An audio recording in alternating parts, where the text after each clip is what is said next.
Welcome friend, स्वागत है आपका आपके अपने यूट्यूब चैनल एग्जाम 5G में। अब वक्त है दोस्तों समझने का।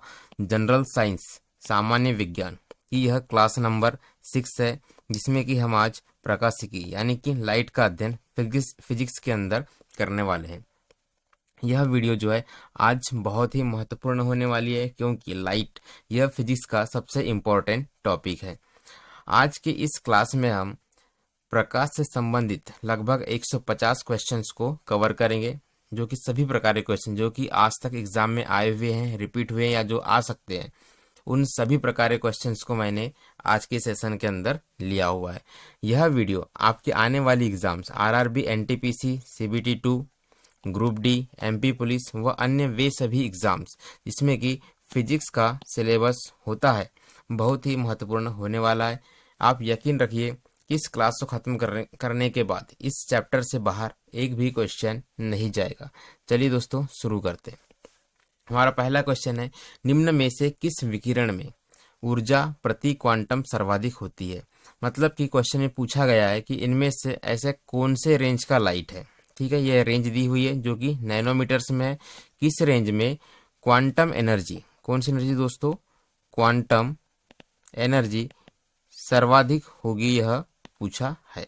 ठीक है, तो ध्यान से आप मेरी बात सुनिए कि तरंग दैर्ध्य की न्यूनतम रेंज वाली विकिरण में क्वांटम एनर्जी जो है वह सर्वाधिक होगी। अर्थात जिस लाइट की तरंग दैर्ध्य सबसे कम होगी उसकी क्वांटम एनर्जी सबसे ज्यादा होगी। दिए गए विकल्पों में सबसे कम रेंज जो है वह ऑप्शन नंबर बी, अर्थात कि 200 से 280 नैनोमीटर है। अर्थात इस रेंज की जो विकिरण है उनमें क्वांटम ऊर्जा सर्वाधिक होगी। जिनका तरंग दैर्ध्य कम, ये नोट्स में आप लिखिए, जिनका तरंग दैर्ध्य कम उनकी एनर्जी अधिक। ठीक है दोस्तों, इस बात को आप ध्यान रखेंगे। अगर सर्वाधिक कम, सबसे कम इनमें से पूछता है कि सबसे कम क्वांटम एनर्जी किस में होगी, तो जिसकी रेंज अधिक है अर्थात कि 400-600, उस कंडीशन में हमारा ऑप्शन नंबर डी सही हो जाता। यह क्वेश्चन उत्तराखंड PCS 2012 में प्री में पूछा गया है। सौर विकिरण निम्न में से किस प्रकाश में दिखता है। कि सूर्य की जो किरण है हमें किस रेंज में दिखाई देती है, यानी कि दृश्य प्रकाश के बारे में यहाँ पर पूछा गया है। ठीक है दोस्तों, तो हम जानते हैं, क्या जानते हैं हम कि 390 नैनोमीटर, कैसे 390 नैनोमीटर से लेकर 780 नैनोमीटर तक दृश्य प्रकाश की रेंज होती है। ये वो रेंज है जिसमें कि हम वस्तुओं को देख सकते हैं। चलिए देखते हैं कौन सा ऑप्शन मैच कर रहा है। तो यहाँ पर मैच कर रहा है ऑप्शन नंबर बी, 400 से लेकर 700 नैनोमीटर। इससे नजदीक में कोई ऑप्शन मुझे दिखाई नहीं दे रहा, तो ऑप्शन नंबर बी जो है इसका सही जवाब हो जाएगा। ठीक है दोस्तों, देखते हैं नेक्स्ट क्वेश्चन। दृश्य प्रकाश का दैर्घ्यमान प्रसार क्या होता है। यह मैंने अभी आपको बताया था, 390 नैनोमीटर से 780 नैनोमीटर के बीच। अर्थात कि ऑप्शन नंबर सी जो है हमारा सही जवाब हो जाएगा, सॉरी डी जो है हमारा सही जवाब हो जाएगा। देखते हैं नेक्स्ट क्वेश्चन। मानव आंख दृश्य प्रकाश के जिस तरंग दैर्ध्य के लिए सर्वाधिक सुग्राही होता है वह क्या होता है। तो हमने देखा कहां से कहां तक है रेंज दृश्य प्रकाश की, 390 से लेकर 780 नैनोमीटर तक, या मैं कहूं कि 3.9 एंगस्ट्राम से लेकर 7.8 एंगस्ट्राम तक।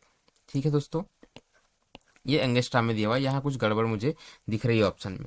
तो इनके बीच में यानी कि 39 से लेकर 78 के बीच में, ऐसे 3900 एंगस्ट्राम है, ये गलत लिखा गया, 3900 एंगस्ट्राम से लेकर 7800 एंगस्ट्राम तक। तो इनके बीच में जो रेंज आएगी है ना, मिडल में 40 और 80 के बीच में, तो वह सर्वाधिक सुगराई होती है। यदि हम थ्योरी की बात करें तो 555 नैनोमीटर यानी कि 5550, ये जो एंगस्ट्राम होगी यह आंखों के लिए सर्वाधिक सुग्राही, मतलब देखने में सबसे कंफर्टेबल हम इसमें महसूस करेंगे। तो इसके नजदीक ही है 5500 एंगस्ट्राम, तो ऑप्शन नंबर बी जो है आपका सही जवाब हो जाएगा। चलिए देखते हैं नेक्स्ट क्वेश्चन। प्रकाश किरणों की प्रकृति कैसी होती है। ठीक है दोस्तों, तरंग के समान होती है, कण के समान होती है, तरंग एवं कण दोनों के समान होती है, या तरंग एवं कण दोनों के ही समान नहीं होती है। तो यहाँ पर मैं आपको कुछ बातें समझाता हूँ, चलिए देखते हैं। ठीक है दोस्तों, इसका सही जवाब है ऑप्शन नंबर सी, है ना, तरंग एवं कण दोनों के ही समान होती है। तो प्रकाश जो होता है यह दोहरी प्रकृति, इसके अगर हम प्रॉपर्टीज की बात करें, किसकी बात करें दोस्तों, प्रकाश की प्रॉपर्टीज की, तो पहली बात तो यह होता है किसका, दोहरी प्रकृति का होता है, अर्थात कि यह कण की भांति भी व्यवहार करता है, किसकी भांति, कण की भांति भी व्यवहार करता है और तरंग की भांति भी व्यवहार करता है। प्रकाश के कुछ गुण जैसे कि व्यतिकरण, विवर्तन, ध्रुवण आदि तरंगों की भांति व्यवहार करते हैं। क्या क्या, व्यतिकरण, विवर्तन और ध्रुवण। और कण की भांति क्या व्यवहार करता है, प्रकाश विद्युत प्रभाव और कॉम्पटन इफेक्ट। तो ये जो है दोनों प्रकार की प्रॉपर्टीज को शो करता है, इसीलिए हम कह सकते हैं कि प्रकाश तरंग और कण दोनों ही प्रकार से व्यवहार करता है, यह दोनों ही प्रकृति का होता है। देखते हैं नेक्स्ट क्वेश्चन, प्रकाश सीधी रेखा में चलता प्रतीत होता है क्योंकि, कारण क्या है कि प्रकाश बहुत ही छोटे छोटे कणों से मिलकर बना होता है, प्रकाश का वेग बहुत अधिक होता है, प्रकाश का तरंगदैर्घ्य बहुत छोटा होता है, प्रकाश अपने चारों ओर से परावर्तित होता है।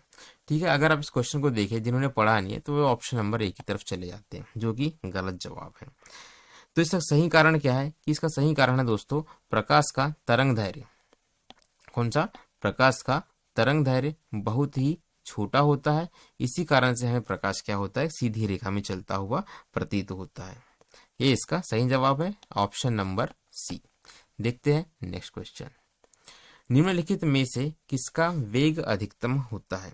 यह आपको 4 प्रकार की किरणें दी हुई है, आपको बताना है कि किसका वेग अधिकतम होगा। कॉस्मिक किरण का वेग अधिकतम होगा, प्रकाश का अधिकतम होगा, पराध्वनिक तरंग का अधिक होगा या इलेक्ट्रॉन का अधिक होगा। तो इन चारों में सबसे अधिक वेग दोस्तों होगा ऑप्शन नंबर बी, अर्थात कि प्रकाश का, क्योंकि प्रकाश की प्रॉपर्टी होती है कि यह एक सीधी रेखा में संचरित होता है, पहली बात। दूसरी बात, प्रकाश निर्वात से होकर गुजर सकता है, ठीक है, और इन सभी में प्रकाश की चाल जो होगी वो सर्वाधिक अधिक होगी, ये हम सीधे सीधे रूप से कह सकते हैं दोस्तों, क्योंकि तरंगदैर्घ्य भी जो होगा इन सभी से कम होगा। ठीक है, देखते हैं नेक्स्ट क्वेश्चन, निम्नलिखित में से कौन सा कथन सत्य है। प्रकाश का वेग अधिक होता है, जी हाँ बिल्कुल, प्रकाश का वेग तो अधिक होता ही है। ध्वनि का वेग सबसे अधिक होता है, यह गलत हो जाएगा आपका। आकाशीय पिंडों का वेग सबसे अधिक होता है, तो यह भी गलत हो जाएगा, है ना, प्रकाश से तो अधिक नहीं होता है। रॉकेट का वेग सबसे अधिक होता है, यह तो क्लियर तौर पर गलत ही है। ठीक है दोस्तों, तो हम बात किसकी कर रहे हैं, प्रकाश के वेग की। तो प्रकाश का वेग कितना होता है, निर्वात की यदि हम बात करें तो प्रकाश का वेग होता है 3 गुणित 10 की पावर 8 मीटर प्रति सेकेंड। वहीं यदि मैं ध्वनि के वेग की बात करूं, अब ध्वनि जो होता है यह निर्वात में गति नहीं करता है, इसके लिए मीडियम की आवश्यकता होती है। तो हम वायु में ध्वनि का वेग देखते हैं 332 मीटर प्रति सेकंड। इन बातों को आप नोट करते चलिए, ये कहीं ना कहीं एग्जाम में किसी न किसी क्वेश्चन के रूप में आपको देखने को मिल सकते हैं। ठीक है दोस्तों, यदि हम प्रकाश के वेग की बात करें तो प्रकाश का वेग निर्वात में अलग होगा, पानी में अलग होगा, कांच में अलग होगा, अर्थात कि माध्यम पे डिपेंड करता है। ठीक है, इन दोनों का वेग जो है यह बहुत सारे फैक्टर्स पर डिपेंड करता है, इनका कोई निश्चित वेग नहीं होगा, है ना। चलिए देखते हैं नेक्स्ट क्वेश्चन, प्रकाश का शून्यावकाश में वेग अनुमानतः है। यह मैंने अभी आपको बताया कि 3 गुणित 10 की पावर 8 मीटर प्रति सेकंड प्रकाश का वेग होगा। ऑप्शन नंबर बी जो है इसका सही जवाब हो जाता है। यदि आप सभी क्वेश्चंस को ध्यान से देखें नीचे की तरफ, तो ये किसी न किसी एग्जाम्स में सारे के सारे क्वेश्चंस जो हैं वह रिपीट हुए हुए हैं अलग अलग प्रकार से, है ना। तो सभी प्रकार के वैरायटीज मैं आपको यहाँ पर बता रहा हूँ। प्रकाश की गति है, अभी मैंने आपको बताया 3 गुणित 10 की पावर 8 मीटर प्रति सेकेंड। अब पूछ रहा है नेक्स्ट क्वेश्चन कि प्रकाश का वेग अधिकतम होता है, किसमें होता है प्रकाश का वेग अधिकतम, ये बताना है हमें। हीरे में होता है, निर्वात में होता है, हाइड्रोजन में होता है, पानी में होता है। पिछले क्वेश्चंस में ही मैंने आपको बताया कि प्रकाश जो है यह निर्वात में सबसे अधिक गति से गतिमान होता है। ठीक है दोस्तों, और यदि हम दिए गए माध्यमों की बात करें, है ना, तो अलग अलग माध्यम में प्रकाश का वेग क्या होगा, अलग अलग हो जाएगा। यदि मैं बात करूं हीरे में, तो हीरे में प्रकाश का वेग होता है 1.24 इंटू 10 की पावर 8 मीटर प्रति सेकेंड। इसी प्रकार यदि मैं पानी की बात करूं तो पानी में होता है दोस्त 2.26 गुणित 10 की पावर 8 मीटर प्रति सेकेंड। इसी प्रकार यदि हाइड्रोजन की बात करें तो हाइड्रोजन में प्रकाश का वेग होगा 2.98 इंटू 10⁸ मीटर प्रति सेकेंड। तो इस प्रकार हमने क्वेश्चन का पूरी तरह से पोस्टमार्टम कर दिया है। अलग अलग माध्यम में मैंने प्रकाश का वेग आपको बता दिया है। देखते हैं नेक्स्ट क्वेश्चन। प्रकाश की गति किसके बीच से जाते हुए न्यूनतम होगी। ठीक है, आप क्वेश्चंस को एकदम ध्यान से पढ़िए, है ना। क्वेश्चन जो होते हैं अधिकतर पढ़ने में त्रुटि के कारण ही गलत हो जाते हैं। अगर आप पढ़ने में गलत कर देंगे तो आप आंसर भी गलत ही करेंगे। तो क्वेश्चंस को आपसे रिक्वेस्ट है, क्वेश्चंस को आप ध्यान से पढ़िए। प्रकाश की गति किसके बीच से जाते हुए न्यूनतम होगी पूछ रहा है, यानी कि कम होगी। न्यूनतम का क्या मतलब है यहाँ पर, न्यूनतम का मतलब है कम होगी, लेस होगी, है ना। किस में से, किस मीडियम में। कांच में लेस होगी, निर्वात में होगी, वायु में होगी, जल में होगी।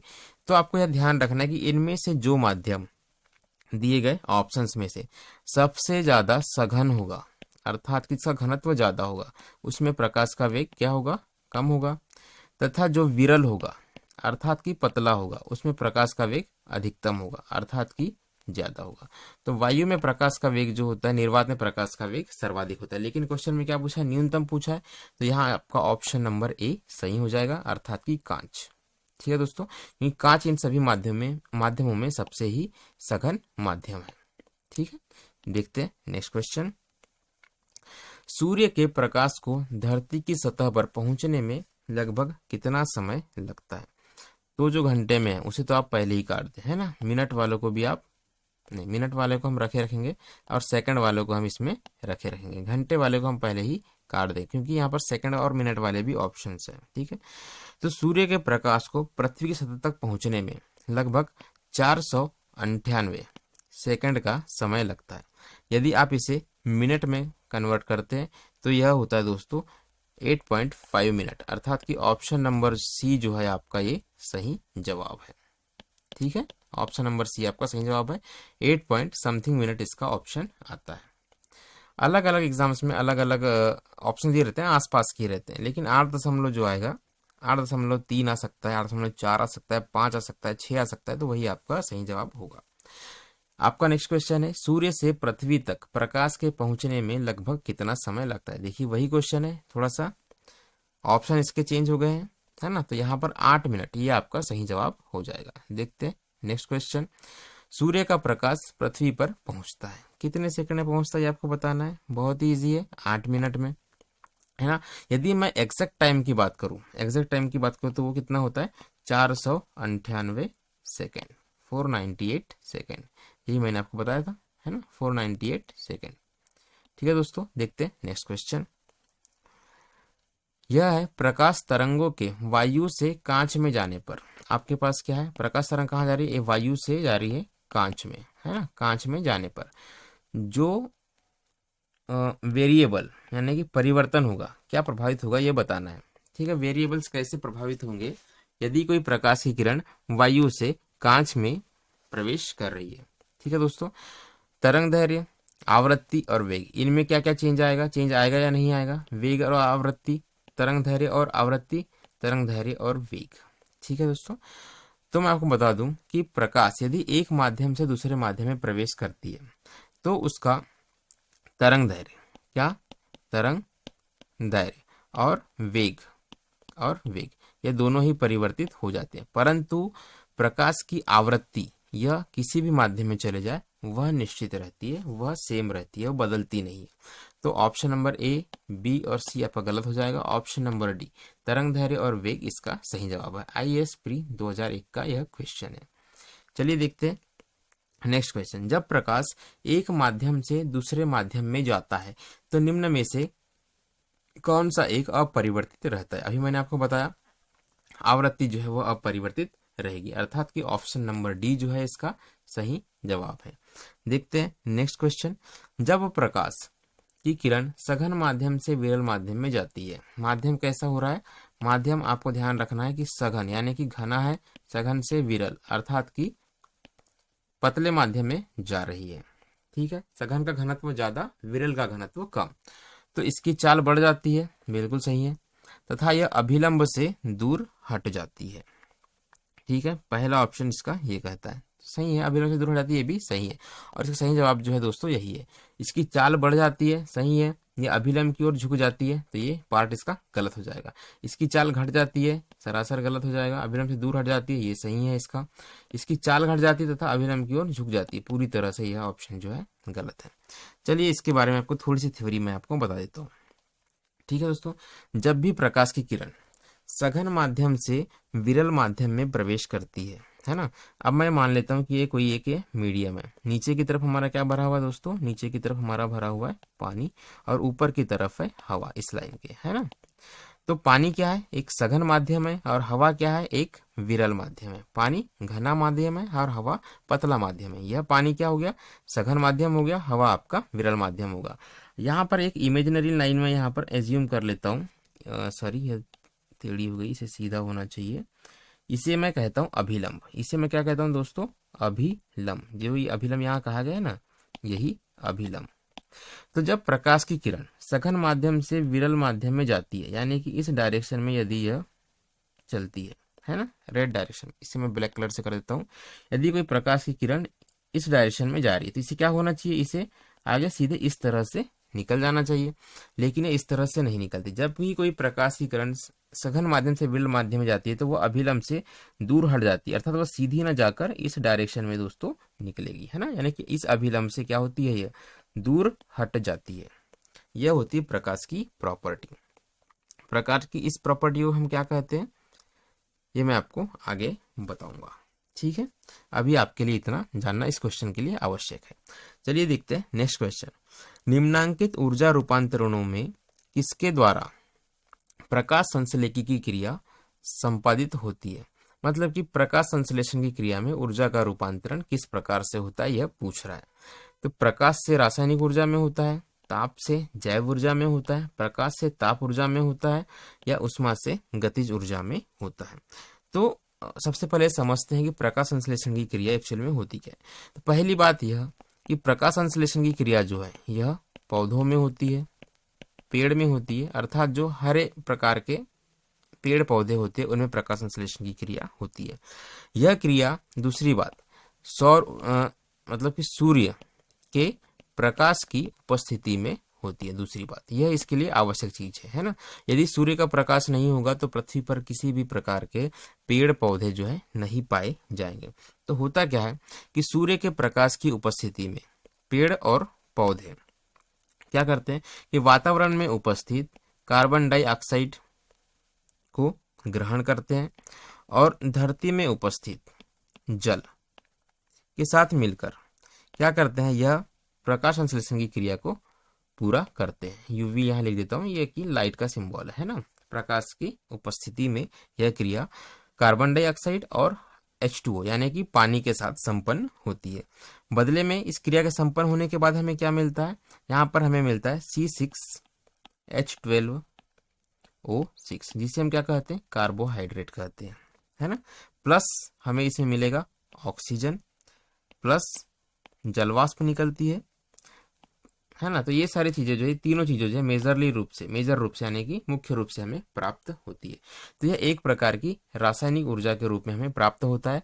ऑप्शन नंबर ए इसका सही जवाब हो जाएगा। प्रकाश से रासायनिक ऊर्जा में परिवर्तन होता है प्रकाश संश्लेषण की क्रिया में। देखते हैं नेक्स्ट क्वेश्चन, क्वेश्चन नंबर 20। प्रकाश सजावट तथा विज्ञापन के लिए विसर्जन नलिकाओं में कौन सी गैस प्रयुक्त होती है।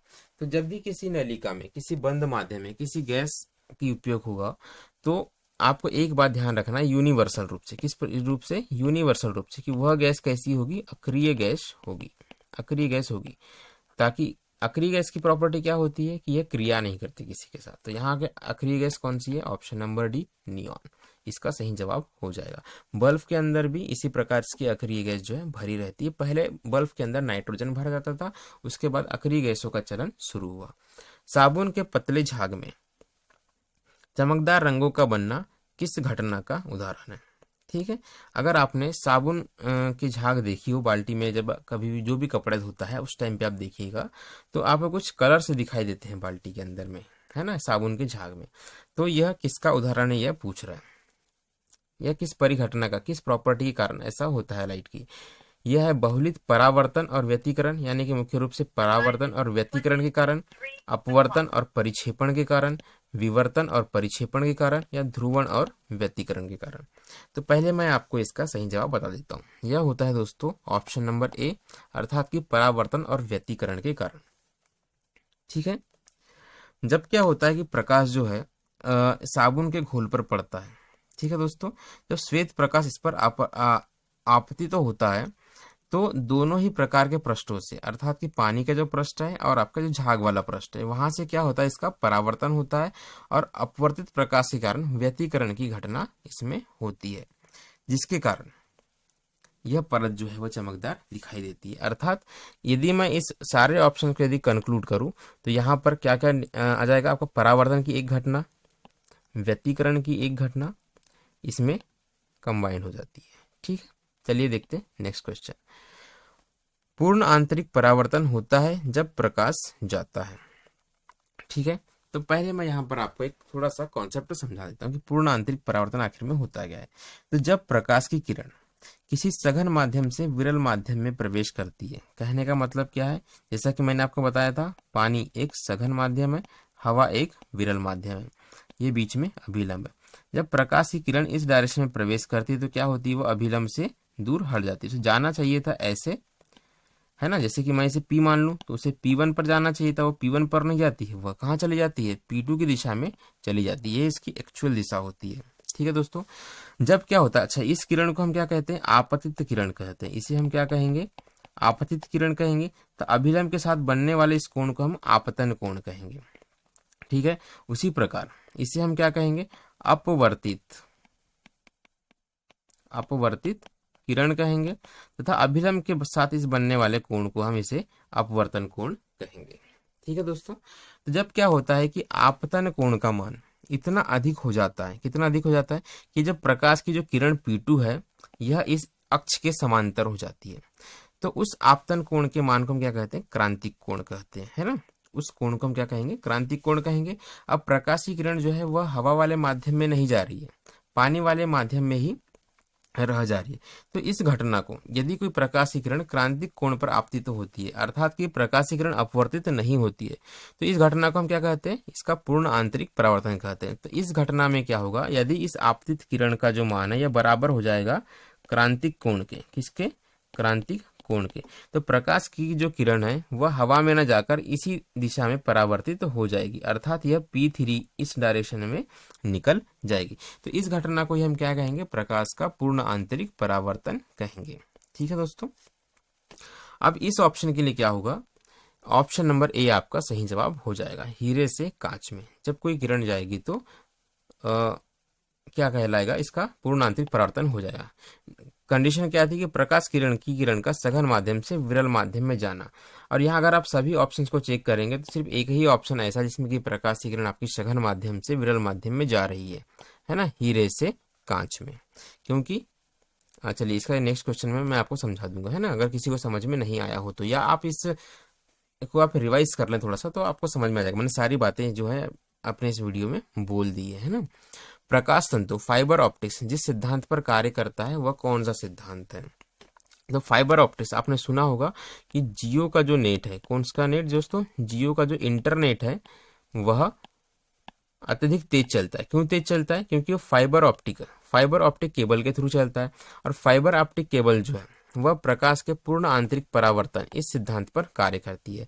फाइबर ऑप्टिक का एक फायदा यह होता है कि इस प्रकार की टेक्नोलॉजी में जो सिग्नल्स होते हैं, है ना, जो सिग्नल भेजे जाते हैं प्रकाश के रूप में भेजे जाते हैं, तो इनका लॉस नहीं होता। क्या होता है दोस्तों, इनका लॉस नहीं होता।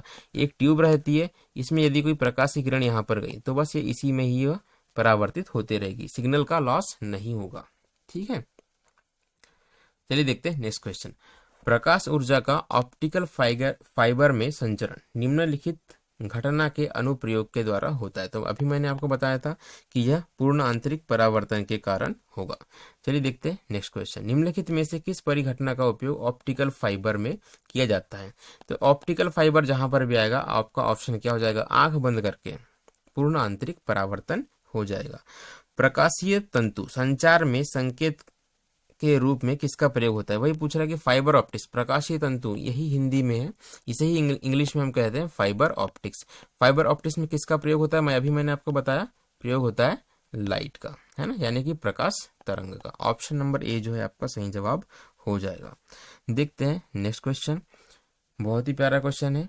आपको बताना है, इन कथनों पर विचार करना, कौन कौन से सही है आपको ये बताना है, ठीक है दोस्तों, क्या कौन से सही है। प्रकाश, पहला है आपका पॉइंट है, तंतु प्रकाशिकीय पूर्ण आंतरिक परावर्तन सिद्धांत पर कार्य करता है, ठीक है। तो पहला जो है दोस्तों आपका यह सही हो जाएगा। क्या बता रहा है, फाइबर ऑप्टिक्स पूर्ण आंतरिक परावर्तन सिद्धांत पर कार्य करता है, यही कहना चाह रहा है। प्रकाशीय तंतु यानी कि फाइबर ऑप्टिक्स संचार तंत्र में ऊर्जा उपभोग अत्यधिक कम होता है, एनर्जी का लॉस कम होता है, एनर्जी कम लगती है इसलिए, है ना, ये भी आपका सही हो जाएगा। प्रकाशीय तंतु संचार रेडियो आवृत्ति अनुरोध से मुक्त है, यदि फाइबर ऑप्टिक्स केबल जो है इस स्पेस से गई हुई है ना, इस जगह से गई हुई है फाइबर ऑप्टिक्स केबल, अगर यहाँ पर कोई रेडियो सिग्नल जैमर भी लगा हुआ है तो इसका जो है दोस्तों इस पर कोई असर नहीं पड़ेगा। यह ऑप्शन नंबर 3 आपका कहना चाहता है, जो कि सही है। भारत में प्रकाशिक तंतु के निर्माण में रिलायंस उद्योग समूह सन्नद्ध है। अच्छा, अभी मैंने आपको बताया था कि जियो जो है इसका उपयोग करता है, अगर यह सोचकर आप इसे सही कर देते हैं तो आप बिल्कुल गलत करेंगे, है ना। तो ऑप्शन नंबर ए, बी और सी ही इसका सही जवाब है। ऑप्शन नंबर ए जो है इस क्वेश्चन का सही जवाब है, ठीक है। अच्छा, अभी ये मैं आपको बता दूं कि रिलायंस समूह जो है यह फाइबर ऑप्टिक्स का उपयोग करता है लेकिन उसका निर्माण नहीं करता है ना। यहाँ पूछा क्या है, संबंधित है पूछा है, सन्नद्ध है पूछा है, यानी कि निर्माण के बारे में यह पूछ रहा है। तो भारत में जो है रटर लाइट नाम की एक कंपनी है, ठीक है दोस्तों, कौन सी, रटर लाइट, रटर लाइट, RUTTER लाइट। तो यह जो कंपनी रटर लाइट, यह इससे सन्नद्ध है ना, किससे, फाइबर ऑप्टिक्स से, ठीक है दोस्तों, रिलायंस नहीं है, वह गलत हो जाएगा। देखते हैं नेक्स्ट क्वेश्चन, मरीजों के पेट के अंदर परीक्षण करने हेतु डॉक्टरों द्वारा प्रयुक्त इंडोस्कोप, कौन सी मशीन की बात की जा रही है, यहाँ पर इंडोस्कोपी की बात की जा रही है, निम्नलिखित में से किस सिद्धांत पर कार्य करता है। तो इंडोस्कोपी में मेजर रोल जो होता है ना, वह मेजर रोल होता है लाइट का, है ना दोस्तों, और इसके लिए जो टेक्निक यूज की जाती है वह की जाती है प्रकाश का पूर्ण आंतरिक परावर्तन। ऑप्शन नंबर डी इसका सही जवाब हो जाएगा। चलिए देखते हैं इंडोस्कोप क्या है। 29 नंबर क्वेश्चन है कि इंडोस्कोप क्या है। तो इंडोस्कोप एक दूरदर्शी है, दूरदर्शी तो नहीं है ना। इंडोस्कोप के द्वारा पेट की जांच की जाती है, डॉक्टर के द्वारा क्या की जाती है दोस्तों, पेट की जांच की जाती है। इसमें एक नली जो है आपके मुख से या किसी माध्यम के द्वारा आपके बॉडी के अंदर प्रवेश कराई जाती है। नली के सिर पर एक कैमरा लगा होता है जो कि इमेज ट्रांसफर आपका करता है ना। तो ये दूरदर्शी तो बिल्कुल नहीं है, सूक्ष्मदर्शी भी यह बिल्कुल नहीं है। कैमरे का प्रकार यह ऑप्शन हो सकता है, लेकिन यह एक एक्चुअली में क्या है, इंडोस्कोप एक मेडिकल इक्विपमेंट है, तो यह ऑप्शन आपका गलत हो जाएगा। ऑप्शन नंबर जो है डी इसका सही होगा कि इनमें से कोई नहीं। इंडोस्कोपी तो आखिर है क्या, जैसा कि मैंने आपको बताया डॉक्टर लोग इसका यूज करते हैं, तो यह एक क्या है, चिकित्सीय उपकरण। चिकित्सीय उपकरण यदि इस ऑप्शन में होता कहीं पर तो वह बिल्कुल सही होता।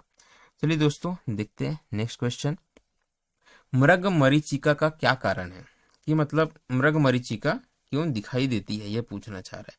तो मृग मरीचिका जिसे हम कहते हैं, यह बेसिकली आंखों का भ्रम होता है। पहली बात आपको ध्यान रखने की, मरीचिका क्या होता है, एक्चुअली आंखों का भ्रम।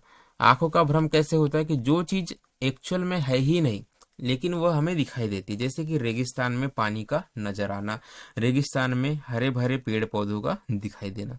तो यह घटना होती है दोस्तों, यह घटना जो होती है प्रकाश के कारण, और प्रकाश के भी पूर्ण आंतरिक परावर्तन के कारण, है ना। मरीचिका का सीधा सीधा संबंध किससे, पूर्ण आंतरिक परावर्तन से। सीधे सीधे आपको यह ऑप्शन लगा देना है ना।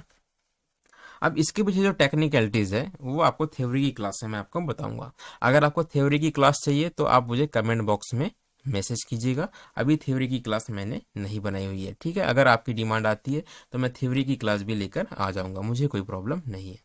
मरीचिका डायरेक्टली रिलेटेड किससे, पूर्ण आंतरिक परावर्तन से। ऑप्शन नंबर सी जो है इसका सही जवाब हो जाएगा, ठीक है दोस्तों।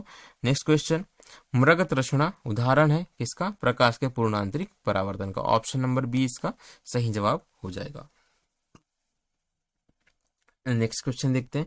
निम्नलिखित प्राकृतिक तथ्यों पर विचार कीजिए। स्थलीय तापन, प्रकाश का परावर्तन, प्रकाश का अपवर्तन, प्रकाश का विवर्तन, इनमें से किन तथ्यों के कारण मरीचिका बनती है ना। अभी तक हमने क्या पढ़ा कि प्रकाश के पूर्ण आंतरिक परावर्तन के कारण मृग मरीचिका बनती है। अब पूर्ण आंतरिक परावर्तन किस कारण से होता है, ठीक है दोस्तों, तो यह होता है आपके स्थलीय तापन के कारण, पहली चीज, और दूसरी चीज होता है प्रकाश के अपवर्तन के कारण, है ना। तो ऑप्शन नंबर सी इसका सही जवाब हो जाएगा। 1 और 3 होता है क्या एक्चुअली, यदि मैं बात करूं रेगिस्तान की, रेगिस्तान में क्या होता है दोस्तों, तेज धूप होती है। तेज क्या होती है, धूप होती है। अब जब तेज धूप की किरणें आपके रेगिस्तान पर पड़ती है, यानी कि रेत पर पड़ती है, तो रेगिस्तान क्या होता है, जल्दी जल्दी क्या हो जाता है, गर्म हो जाता है। किसकी अपेक्षा, अपने ऊपर के लेयर्स की अपेक्षा। तो ये नीचे की लेयर जब होती है, यह पहले गर्म होती है, फिर ऊपर की लेयर गर्म होगी, फिर उसके ऊपर की, और फिर उसके ऊपर की। तो इन लेयर क्या होती है, गर्म हो जाती है। तो नीचे की जो है वायु, इसका घनत्व क्या हो जाएगा दोस्तों, कम हो जाएगा। क्या कम हो जाएगा, इसका घनत्व कम हो जाएगा, अर्थात यह विरल माध्यम की तरह व्यवहार करने लगेगा। किसके साथ, इसके ऊपर वाली लेयर के साथ। तो अलग अलग लेयर्स में बहुत सारे सघन माध्यम और विरल माध्यम आपस में बन जाते हैं, जिनमें कि प्रकाश का पूर्णांतरिक परावर्तन होता है, बेसिकली ताप के कारण होता है। और प्रकाश का इनमें क्या हो जाएगा, अब अपवर्तन, जो सूर्य से आने वाली प्रकाश है, यह अब क्या होगा, सघन विरल माध्यम से सघन माध्यम में प्रवेश करेगी, अर्थात कि अभिलंब की तरफ झुक जाएगी। तो इसी प्रकार से अलग अलग लेयर में सारी घटनाएं होती है, जो अंतिम रूप से पूर्ण आंतरिक परावर्तन का रूप ले लेती है। ठीक है, देखते हैं नेक्स्ट क्वेश्चन। एक कटा हुआ हीरा जगमगाता है। हीरा सबसे चमकदार चीज क्या है, हीरा, है ना। तो हीरा जगमगाता है, कारण क्या है, तो इसका कारण भी पूर्ण आंतरिक परावर्तन ही है। ऑप्शन नंबर सी जो है दोस्तों, इसका सही जवाब हो जाएगा। कारण क्या है कि हीरे का जो है अपवर्तनांक, कारण क्या है इसका, कि हीरे, कारण समझिएगा, हीरे का अपवर्तनांक बहुत अधिक होता है, लगभग 2.4 के आसपास इसका अपवर्तनांक होता है। अब इसकी कटाई जो है या तराशी जो है कुछ इस तरह से की जाती है, हीरा कुछ इस तरह से काटा जाता है ना, इस तरह से कुछ काटा जाता है हीरा, एग्जैक्टली तो मुझे नहीं पता, पर कुछ इस तरह से काटा जाता है। तो कटाई का तरीका, तराशी का तरीका कुछ इस तरह से होता है कि एक प्रकाश की किरण अगर इसके अंदर चली जाए, तो बाहर निकलने से पहले कई बार उसका पूर्ण आंतरिक परावर्तन होता है। प्रकाश की किरण क्या है, कहीं से अगर इसके अंदर चली जाए, तो बाहर निकलने के पूर्व इसका कई बार पूर्ण आंतरिक परावर्तन होगा, जिसके कारण ही हीरा जो है चमकदार प्रतीत होता है। देखते हैं नेक्स्ट क्वेश्चन। उचित रीति से, यानी कि सही तरीके से कटे हुए हीरे की असाधारण चमक का आधारभूत कारण क्या है। वही क्वेश्चन है, थोड़ा सा घुमा करके पूछ दिया है ना। तो मैंने आपको हीरे का अपवर्तनांक अभी क्या बताया था, 2.4, ठीक है, एग्जैक्टली रूप से यह 2.42 होता है ना। तो कारण वही है, पूर्ण आंतरिक परावर्तन। अच्छा, हीरे का क्रांतिक कोण, पूर्ण आंतरिक परावर्तन होने के लिए क्या है कि प्रकाश का जो आपतन कोण है वो क्रांतिक कोण से अधिक होना चाहिए। तो हीरे का जो क्रांतिक कोण होता है, हीरे का क्या दोस्तों, क्रांतिक कोण, इसका मान सिर्फ 24 डिग्री होता है, सबसे कम, है ना। चलिए देखते हैं नेक्स्ट क्वेश्चन। कारण वही था, पूर्ण आंतरिक परावर्तन कहां पर है दोस्तों, इसमें 35 में, ऑप्शन नंबर बी, ठीक है। अपवर्तन सूचकांक होता है, वही है कहने का मतलब, उच्च अपवर्तन सूचकांक होता है, पूर्ण आंतरिक परावर्तन, दोनों एक ही चीज है। कटा हुआ हीरा, आपको कॉन्सेप्ट समझना है बस, है ना। आप ऑप्शन तो अपने आप ही टिक कर लेंगे, उसकी दिक्कत नहीं है। एक कटा हुआ हीरा जगमगाहट के साथ चमकता है, कारण क्या है, कारण वही है, पूर्ण आंतरिक परावर्तन, है ना। 100% आपको पूर्ण आंतरिक परावर्तन ही आएगा अगर हीरे से रिलेटेड कोई भी क्वेश्चन आता है तो। एक कटा हुआ हीरा जगमगाहट के साथ चमकता है, कारण क्या है, पूर्ण आंतरिक परावर्तन। ठीक है दोस्तों, देखते हैं नेक्स्ट क्वेश्चन। नीचे अब क्या हुआ है कि दो वक्तव्य दिए हुए हैं, एक कथन है ए, एक कथन है आर। हीरा अपने ही आकार के अनुकारी कांच से अधिक झिलमिलाता है, कौन सा सही है आपको ये बताना है। इस पॉइंट पे आप ध्यान देंगे, कौन सा सही है कौन सा गलत है, क्या पूछा गया एक्चुअली में, तो आपको यहाँ बताना क्या है, कौन सा सही है। कथन एक क्या है, कथन एक कहता है कि हीरा अपने ही आकार के अनुकारी कांच से अधिक झिलमिलाता, मतलब हीरा जो है एक अपने ही समान, यानी कि सेम आकार के कांच से अधिक चमकदार होता है ना। ऑप्शन नंबर 1 सही है ना, सही हो गया, हीरा चमकदार होता है भाई। हीरे का अपवर्तनांक कांच के अपवर्तनांक से कम होता है, तो ये बात हो जाती है आपकी गलत। आर जो है स्टेटमेंट आपका गलत हो जाता है। क्या है कि ऑप्शन नंबर सी आपका सही हो जाएगा, जिसमें कि ए सही है और आर क्या है, गलत है। क्यों? क्योंकि हीरे का अपवर्तनांक मैंने आपको बताया था कितना होता है, 2.42। ये किसका होता है दोस्तों, डायमंड। अब क्या बोला कि कांच का अपवर्तनांक, और कांच का जो अपवर्तनांक होता है वह कम होता है, लगभग 1.5 के आसपास होता है, 1.51। ये कांच का अपवर्तनांक है, ग्लास का, है ना।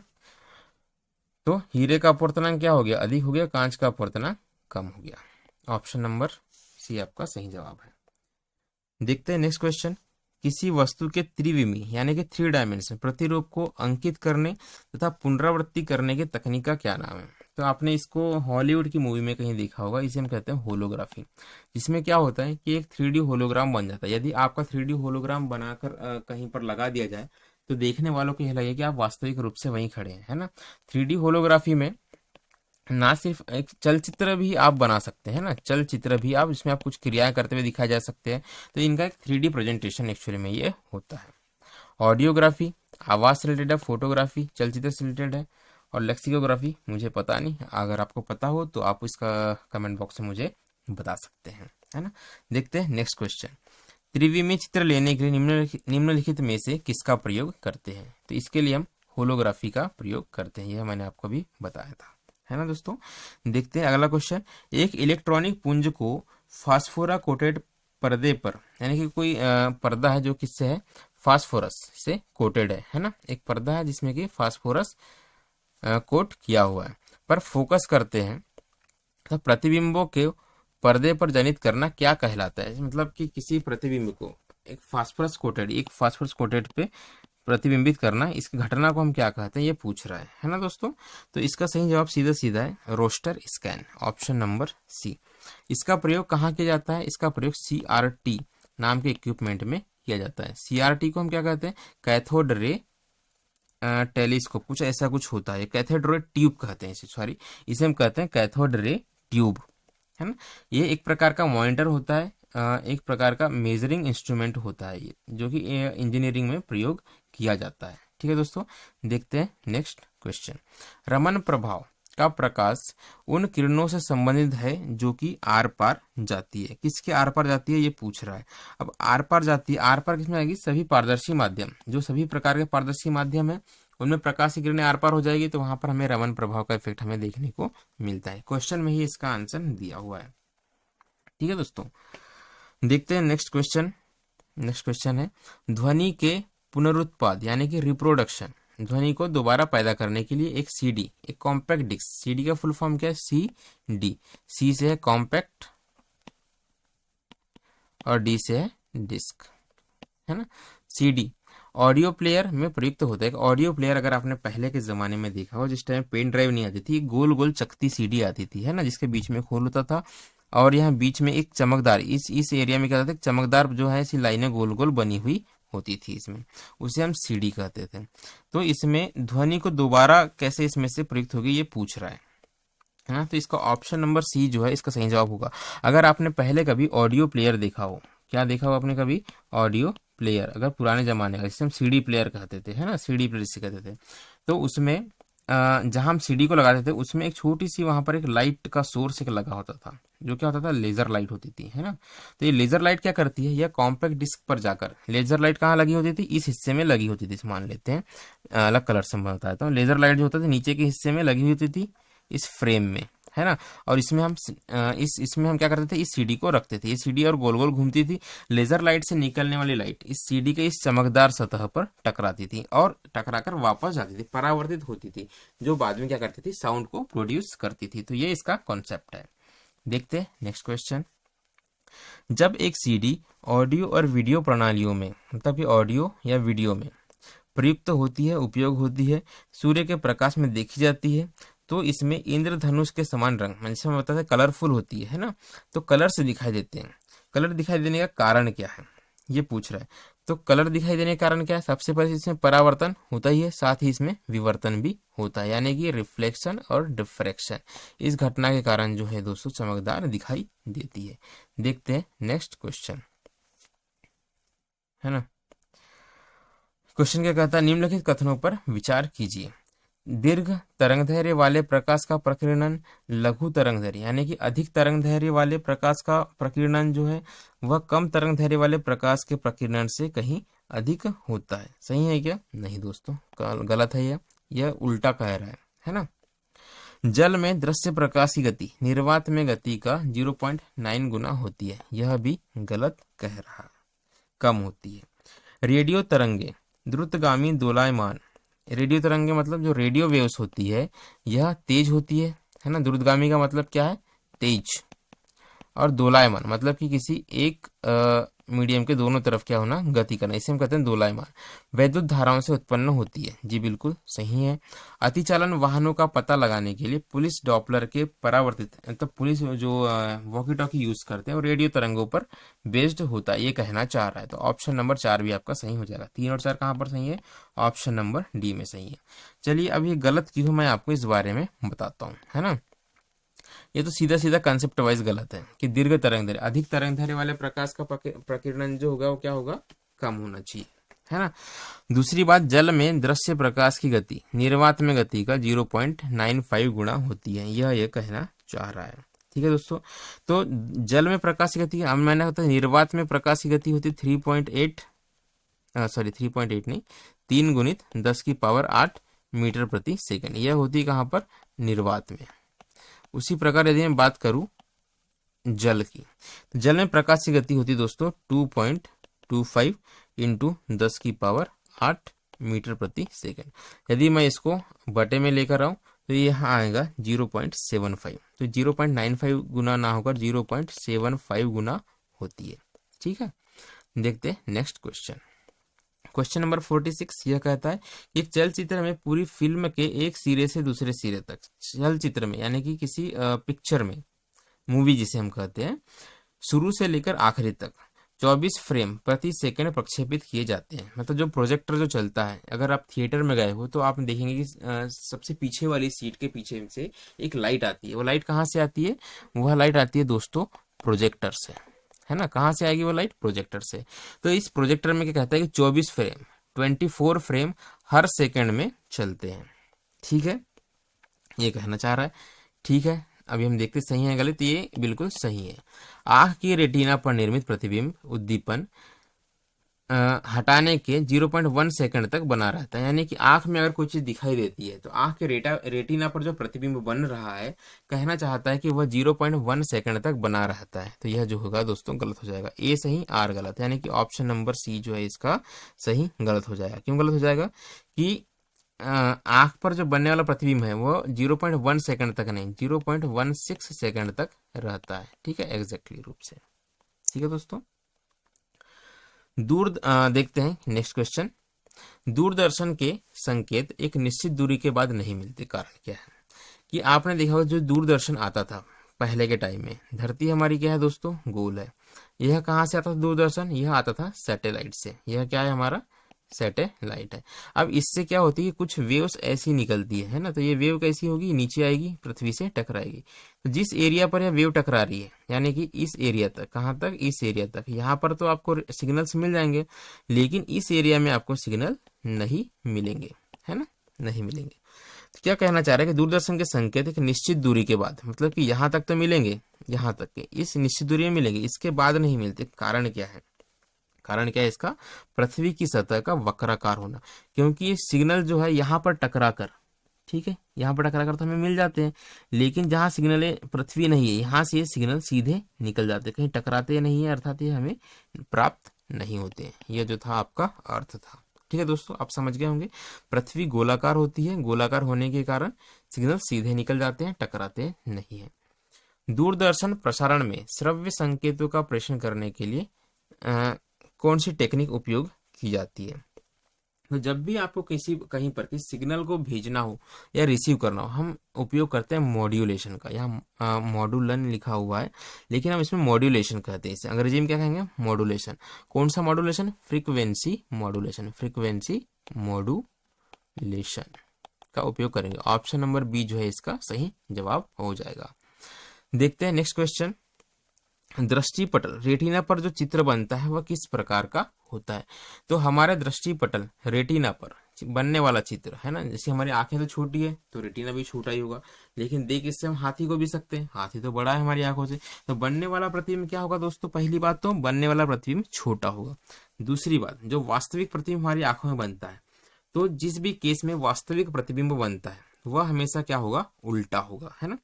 बनने वाला वास्तविक प्रतिबिंब हमेशा उल्टा ही होता है। तो ऑप्शन नंबर सी जो है इसका, सॉरी, ऑप्शन नंबर सी जो है इसका सही जवाब हो जाएगा। बनने वाला प्रतिबिंब क्या होगा, तो छोटा होगा, दूसरी बात उल्टा होगा।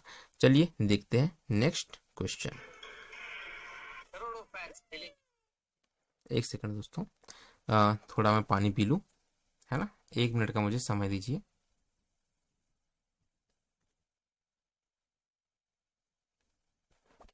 एक सेकंड दोस्तों, पानी पी लूं, उसके बाद हम कंटिन्यू करेंगे।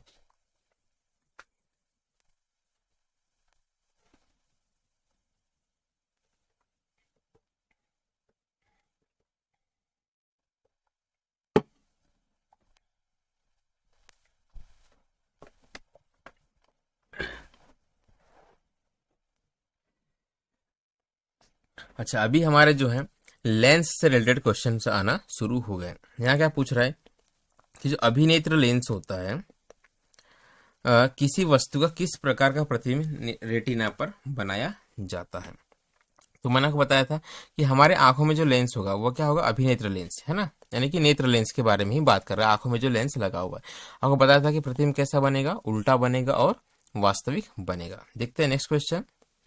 क्या मुख्य कारण है कि एक आंख की अपेक्षा 2 आंखों का होना अधिक उपयुक्त है। बहुत ही अल्टीमेट क्वेश्चन है कि काम तो हमारा एक आंख से भी चले जाता है, लेकिन हमारी 2 आंखें हैं, कारण क्या है। ठीक है, तो 2 आंखों के होने से प्रतिबिंब की प्राप्ति जो होती है वो सटीक होती है, जिसके कारण हमें क्या होता है, गहराई का और दूरी का अनुमान लगा पाना सरल हो जाता है। तो इसका ऑप्शन नंबर जो है डी इसका सही जवाब हो जाएगा। कारण क्या है, दूरी और गहराई का सही अनुमान लगा पाना। ठीक है, 2 आंखों से। देखते हैं नेक्स्ट क्वेश्चन। पूर्ण सूर्य ग्रहण के दौरान सूर्य को सीधे देखने से आंख में अपरिवर्तनीय क्षति पहुंचती है। आपने सुना होगा कि जब भी सूर्य ग्रहण हो, क्या हो, जब भी सूर्य ग्रहण हो तो उसे डायरेक्टली नहीं देखना चाहिए। या तो हम उसे पानी में देखें, या तो हम उसे एक्सरे फिल्म पर देखते हैं, है ना। 2-3 एक्सरे फिल्म इकट्ठे फोल्ड करके, आपने बचपन में देखा होगा, ऐसे फोल्ड करके उसमें से हम देख सकते हैं। डायरेक्टली देखेंगे तो आंखें खराब होती है, ऐसा कहते हैं। रेटिना का जलना सूर्य की किरणों के निम्न घटकों में से किसके कारण होता है। मतलब कहना क्या चाह रहा है क्वेश्चन, कि यदि आप सूर्य ग्रहण को डायरेक्टली देख लेते हैं तो आपके आंखों की जो रेटिना पर इफेक्ट पड़ता है, रेटिना जल सकती है, यह कहना चाह रहा है। तो ऐसा होता क्यों है, यह क्वेश्चन है। तो इसका सही जवाब है दोस्तों अल्ट्रा वायलेट लाइट, है ना। सही जवाब क्या है, अल्ट्रा वायलेट लाइट। कारण समझिए, पूर्ण सूर्य ग्रहण के दौरान जब सूर्य का जो प्रभा मंडल होता है, यानी कि सूर्य जब वो जो लाइट स्प्रेड करता है ना, जब पूर्ण सूर्य ग्रहण होगा तो क्या होगा, सूर्य के चारों तरफ एक ग्रिड बन जाएगी, और उस समय जो लाइट आती है उसे देखना सुरक्षित नहीं है, क्योंकि उनका तरंग दैर्घ्य जो होता है वह थोड़ा सा बढ़ जाता है। ठीक है, तरंग दैर्घ्य क्या होता है, उससे उच्च हो जाता है। यही कारण है कि इसका क्या है, तरंग दैर्घ्य बढ़ जाता है, बस और कुछ नहीं है। तरंग दैर्घ्य बढ़ जाएगा तो आंखों पर इफेक्ट करेगा, कहना ये चाह रहा है। नेक्स्ट क्वेश्चन देखते हैं। किसी तारे का रंग दर्शाता है, कि किसी तारे के रंग से क्या पता चलता है ना, कि तारा अगर व्हाइट है, रेड है ना, तो इससे क्या पता चलता है, यह कहना चाह रहे हैं। पृथ्वी से उसकी दूरी, उसका ताप, सूर्य से उसकी दूरी, उसकी ज्योति। तो उसके ताप का पता इससे चलता है ना, कि वह मतलब गर्म है, कितना गर्म है, इसका पता इससे चलेगा, इसके रंग से। वायुमंडल में प्रकाश के विसरण का क्या कारण है, कि प्रकाश विसरित हो जाता है वायुमंडल में, कारण इसका क्या है। सूर्य का प्रकाश अलग अलग रंगों का मिश्रण होता है। जैसे हम पता है सूर्य के प्रकाश में 7 रंग होते हैं, है ना दोस्तों। क्या होता है, सूर्य का प्रकाश दिखता तो हमें व्हाइट है ना, लेकिन ये व्हाइट होता नहीं है। यह क्या होता है, 7 कलर्स का मिक्सचर होता है। 7 कलर्स का मिक्सचर होता है, जो कौन से कलर है, विबग्योर, GYOR, इसे हम विबग्योर के नाम से जानते हैं। Violet, indigo, blue, green, yellow, orange और रेड। ठीक है दोस्तों, क्या है, violet, indigo, blue, green, yellow, orange और रेड, है ना। तो ये सूर्य के प्रकाश में 7 कलर्स होते हैं। जब ये अपने वायुमंडल में आते हैं तो वायुमंडल में क्या होता है कि हवा में धूल के कण घुले हुए रहते हैं। अगर आपने देखा हो, अगर कवेलू वाला मकान आपने देखा हो, उसमें अगर कोई अगर होल रह जाता है, यहाँ से जो लाइट आती है इसमें आपको धूल के कण स्पष्ट रूप से दिखाई देते हैं, है ना। यहाँ से अगर लाइट आती है तो यहाँ आपको बारीक बारीक धूल के कण आपको उड़ते हुए दिखाई देंगे। तो वायु क्या होता है, धूल के कणों से भरा हुआ होता है। यही क्या करता है, सूर्य के प्रकाश को विसरित कर देता है। तो धूल के कण इसका सही जवाब हो जाएगा। नेक्स्ट क्वेश्चन देखते हैं, वातावरण में प्रकाश का विसरण किसकी वजह से होता है। यह तो हमने अभी देखा था, धूल के कण की वजह से। क्वेश्चन रिपीट हो गया क्या? चलिए देखते हैं नेक्स्ट क्वेश्चन, है ना। निम्नलिखित कथनों पर विचार कीजिए। यदि मैजेंटा, है ना, एक कलर है मैजेंटा, और पीले रंग के दो वृत्त एक दूसरे को काटते हो, एक मैजेंटा रंग और पीला वृत्त यदि एक दूसरे को काटते हो, तो जो प्रतिच्छेदित रंग होगा वह लाल कलर हो जाएगा। मतलब कलर के कॉम्बिनेशन से यह क्वेश्चन आया है, और कौन सा सही है ये आपको बताना है दोस्तों। ठीक है, तो मैजेंटा और पीला रंग, येलो रंग मिल करके रेड बना देते हैं, बोलता है ना। Magenta plus yellow equal to red, ये आपका सही है। माई जो है आपका आर बनाता है, ये बिल्कुल सही है। यदि सायन, ये भी कलर है, नीला और मैजेंटा, यदि दो रंग मिल जाते हैं तो ये बनाते हैं दोस्तों नीला कलर, ये बोलता है। तो ये भी आपका सही जवाब है। ठीक है, ऑप्शन नंबर ए और बी दोनों ही सही है, तो ऑप्शन नंबर सी जो है आपका सही जवाब हो जाएगा। प्रकाश का रंग निर्धारित होता है, प्रकाश का रंग किस चीज से निर्धारित होता है यह पूछना चाह रहा है। ठीक है दोस्तों, तो प्रकाश के रंग का निर्धारण जो होता है वह आयाम से होगा, तीव्रता से होगा, तरंग धैर्य से होगा या वेग से होगा। तो प्रकाश के रंग का निर्धारण होता है दोस्तों तरंग धैर्य से। भिन्न भिन्न क्योंकि भिन्न भिन्न रंग के जो प्रकाश होते हैं उनका तरंग धैर्य जो होता है वह अलग अलग होता है। जैसे मैंने अभी आपको बताया था विब ग्योर वी से लेकर आर तक, है ना। तो ये था हमारा क्या, वायलेट, और आर था क्या हमारा, रेड। तो लाल रंग के प्रकाश का तरंग धैर्य अधिक होगा, और वायलेट रंग के प्रकाश का तरंग धैर्य क्या हो जाएगा, कम हो जाएगा। इसका अधिक होता है और इसका कम होता है। तो हम कह सकते हैं कि रंग जो होता है वो तरंग धैर्य से निर्धारित होता है। ठीक है, निम्नलिखित में से किस रंग का तरंग धैर्य सबसे लंबा है। ठीक है, क्वेश्चन नंबर 50 क्या पूछ रहे, तरंग धैर्य सबसे लंबा है या ज्यादा है। अभी मैंने आपको बताया कि लाल का अधिक होता है, वायलेट का कम होता है। जैसे हमने यहाँ कलर लिखा था विबग्योर, GYOR, यह तरंग धैर्य के बढ़ते क्रम में है ना। सबसे कम इसका, सबसे कम किसका, वायलेट का, फिर इंडिगो, फिर ये तरंग धैर्य का क्या है, बढ़ता हुआ क्रम है। इस क्रम में तरंग धैर्य बढ़ता है, सबसे अधिक हो जाता है दोस्तों रेड का। देखते हैं नेक्स्ट क्वेश्चन, सबसे कम वेवलेंथ यानी कि तरंग धैर्य वाला प्रकाश कौन सा था। अभी मैंने आपको बताया बैंगनी है ना। तो 59 का डी इसका सही जवाब हो जाएगा। दृश्य वर्णक्रम में सबसे कम तरंग धैर्य वाला रंग कौन सा, दृश्य तरंग धैर्य में सबसे कम तरंग धैर्य वाला रंग कौन सा है। तो इसका सही जवाब है दोस्तों बैंगनी। देखते हैं नेक्स्ट क्वेश्चन, निम्नलिखित में से किसमें उच्चतम ऊर्जा होती है ना। ऊर्जा अधिक किसमें होती है ये पूछना चाह रहा है। तो ऊर्जा अधिक होगी दोस्तों नीले रंग के प्रकाश में। एनर्जी क्यों होगी, तो किसी तरंग की ऊर्जा उसके तरंग धैर्य के अनुक्रमानुपाती होती है ना। किसी तरंग की ऊर्जा कैसी होगी, ऊर्जा अनुक्रमानुपाती होगी तरंग दैर्घ्य के, तरंग दैर्घ्य के। अब यहाँ क्या बोल रहा है कि उच्चतम ऊर्जा किसकी होगी, तो इस हिसाब से तो रेड की ऊर्जा उच्चतम होनी चाहिए, लेकिन नहीं होती। ये 10 से प्रकाश, क्योंकि क्या पूछ रहा है यहाँ पर सॉरी, दृश्य प्रकाश किरणों में बैगनी रंग, जामुनी, फिर नीले रंग की होती है, फिर न्यूनतम तथा लाल रंग का तरंग धैर्य अधिकतम होता है। इसलिए चारों रंगों में नीले रंग की ऊर्जा जो होगी वो अधिकतम होगी, लाल रंग की ऊर्जा होगी वह न्यूनतम होगी, ये कहना चाह रहा है। समझ में नहीं आया, चलिए मैं फिर समझता हूँ। ठीक है, ऊर्जा क्या होती, तरंग धैर्य के अनुक्रमानुपाती होती है, व्युत क्रमानुपाती होती है, ये कहना चाह रहा है। जिसकी तरंग धैर्य जितना अधिक होगा उसकी ऊर्जा उतनी ही कम होगी। अभी यहाँ पर 4 रंग आपको दिए हुए हैं, नीला दिया हुआ है, हरा दिया हुआ है, पीला दिया हुआ है और लाल दिया हुआ है। तो लाल रंग का तरंग धैर्य अधिक होता है तो लाल रंग की ऊर्जा क्या हो जाएगी, कम हो जाएगी, है ना। वही आप विबग्योर यहाँ पर लिखिए, विबग्योर यहाँ पर लिखिए इस डायरेक्शन में, जिसका तरंग धैर्य अधिक, अगर तरंग धैर्य अधिक इस तरफ हो रहा है तो ऊर्जा कम किस तरफ होगी, इस तरफ होगी। हमारे पास रेड दिया हुआ है तो रेड आपका सही गलत हो जाएगा, है ना। तो ऑरेंज है क्या, नहीं है। येलो है क्या, पीला है, यह गलत हो जाएगा। ग्रीन है क्या, हरा है, गलत हो जाएगा। तो आपके पास क्या हो गया, ब्लू बच गया, ब्लू है सबसे कम वाला, तो इसकी ऊर्जा क्या हो जाएगी, अधिकतम हो जाएगी। सीधी सीधी सी बात है ना। देखते हैं नेक्स्ट क्वेश्चन, प्रकाश के दृश्य वर्णक्रम में लाल प्रकाश हरे प्रकाश की अपेक्षा अधिक ऊर्जा रही होता है ना।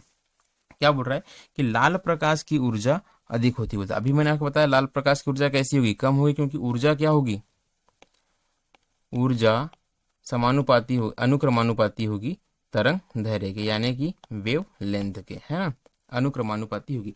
जिसका तरंग दैर्घ्य जितना अधिक उसकी ऊर्जा उतनी कम।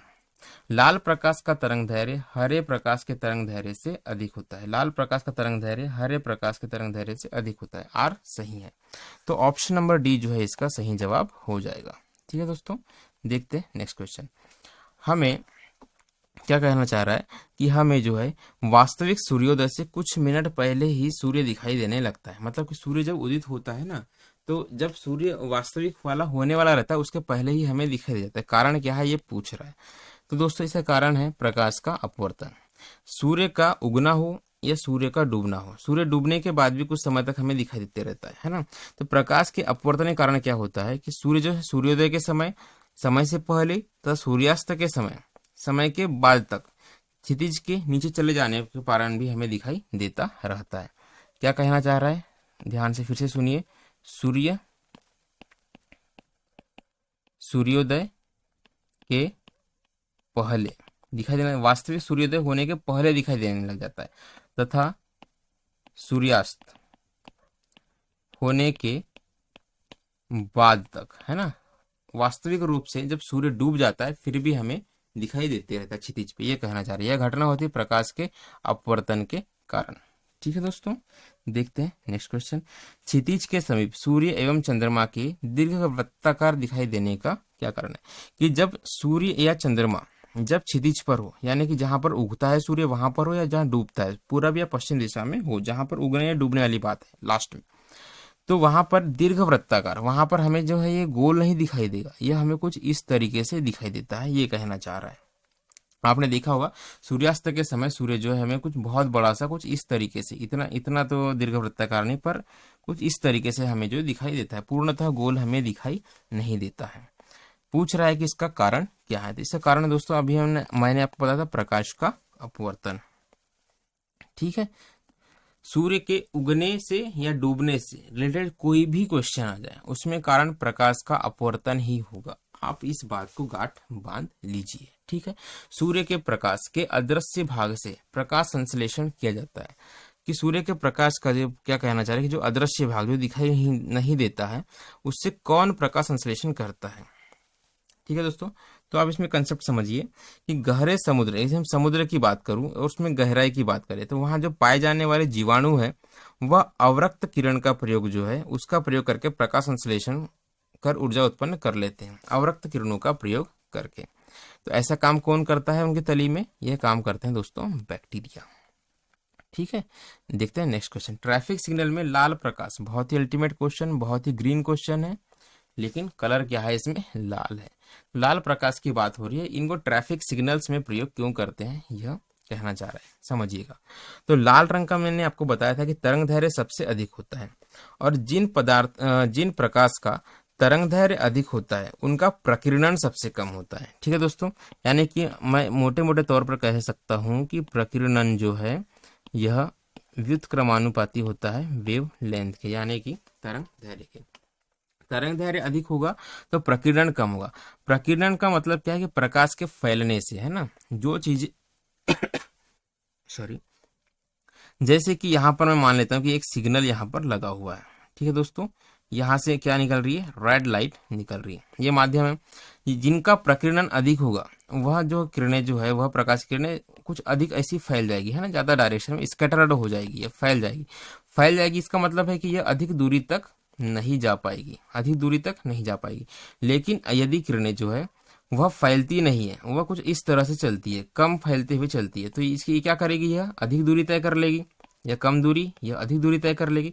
तो लाल रंग का क्या होता है कि आपका वेवलेंथ, तरंग दैर्घ्य क्या होता है, अधिक होता है, जिस कारण इसका प्रकीर्णन कम होता है और प्रकीर्णन कम होने के कारण यह हमें दूर से भी दिखाई दे जाता है। यही कारण है कि हम ट्रैफिक सिग्नल्स में लाल रंग का प्रयोग करते हैं। ठीक है, आई होप कि आपको समझ में आ गया होगा। देखते हैं नेक्स्ट क्वेश्चन। खतरे का सिग्नल लाल रंग का बनाया जाता है, कारण वही है, प्रकीर्णन इसका कम होता है।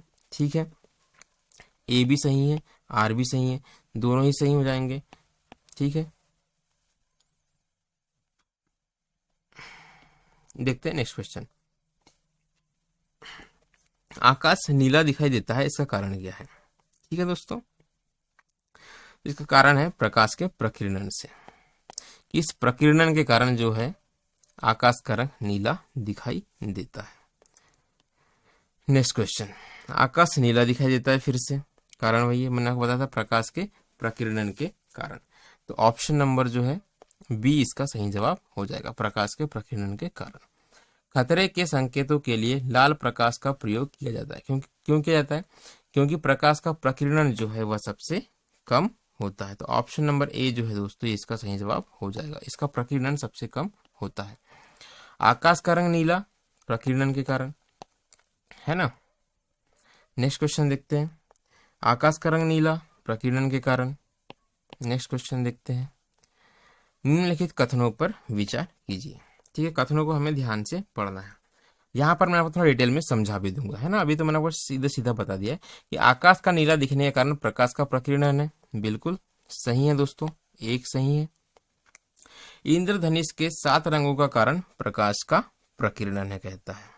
तो इंद्रधनुष के जो 7 रंग होते हैं ना, प्रकाश के प्रकीर्णन के कारण नहीं होते, ये अपवर्तन के कारण होते हैं। किसके कारण होते हैं? अपवर्तन के कारण। 2 आपका गलत हो जाएगा। सूर्योदय के समय सूर्य लाल रंग का दिखाई देने का कारण है प्रकाश का प्रकीर्णन, ये आपका सही हो जाएगा। सूर्योदय के समय सूर्य लाल रंग का दिखाई देता है दोस्तों, कारण क्या है? प्रकाश का प्रकीर्णित होना। तो 1 और 3 आपका सही जवाब है ऑप्शन नंबर बी। ठीक है, 73 का क्या है? Option number B. चलिए थोड़ा सा हम कुछ बातें हम समझते हैं। मैंने आपको क्या बताया था कि प्रकीर्णन जो होता है वो तरंग दैर्घ्य के व्युत्क्रमानुपाती होता है। क्या मैंने आपको बताया था? क्या बताया था दोस्तों कि प्रकीर्णन व्युत्क्रमानुपाती होता है किसके? वेव लेंथ के, यानी कि तरंग दैर्घ्य के। अब बैंगनी और नीले रंग का जो तरंग दैर्घ्य होता है यह कम होता है ना। बात किसकी हो रही है यहाँ पर? आकाश की हो रही है। आकाश कैसा होता है? नीला। तो नीले रंग का तरंग दैर्घ्य क्या हो गया दोस्तों? कम हो गया। नीले रंग का तरंग दैर्घ्य कम होने के कारण ये जो नीला रंग हो गया, इसका तरंग दैर्घ्य क्या हुआ? कम हो गया। इसी कारण क्या हो गया? इसका तरंग दैर्घ्य कम हुआ तो प्रकीर्णन इसका दोस्तों अधिक हो गया। ये बात आपको समझ में आई। तरंग दैर्घ्य कम, प्रकीर्णन अधिक हो गया। तो सूर्योदय और सूर्यास्त के समय जब सूर्य क्षितिज पर होता है तो सूर्य के प्रकाश को क्या करना होता है कि अधिक दूरी तय करनी पड़ती है हमारे तक आने में। किसकी अपेक्षा? जब सूर्य हमारे सर के ऊपर हो उसकी अपेक्षा। इसी कारण प्रकाश की छोटी छोटी जो तरंगे होती है वो प्रकीर्णित हो जाती है ना। केवल लाल रंग ही जो है वो न्यूनतम प्रकीर्णन के साथ आगे बढ़ता है। ठीक है दोस्तों, समझ में आई आपको बात कि जब सूर्य जो होता है, सूर्य 7 रंगों को निकालता है। सूर्य जो होगा क्या होगा? सूर्य यहाँ से विभ की ओर करके 7 रंग भेजेगा, वी से लेकर आर तक, है ना, 7 रंग भेजेगा। लेकिन लाल रंग का तरंग दैर्घ्य अधिक होने के कारण इसका प्रकीर्णन कम होता है। अब ये जो सारी किरणें जो है ये प्रकीर्णित होने के कारण क्या हो जाती है? लुप्त हो जाती है। खाली रेड रंग जो है वह आगे तक आ पाता है। अब रेड रंग हमारी आंखों तक आ पाता है तो हमें रेड ही दिखाई देता है सूर्य, ये कहना चाह रहा है कंसेप्ट। ठीक है, समझ में आ गई आपको बात।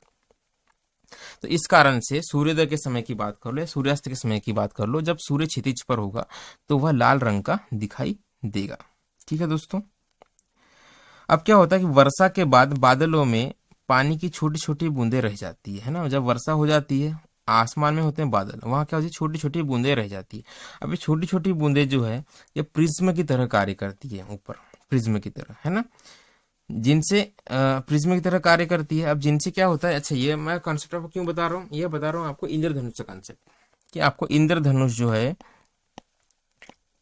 यह कैसे दिखाई देता है आकाश में, है ना। और इंद्रधनुष जो है 7 रंग को दिखाई देता है। तो जब वर्षा होती है तो इसके अक्सर वर्षा के बाद ही यह दिखाई देता है। कारण क्या है?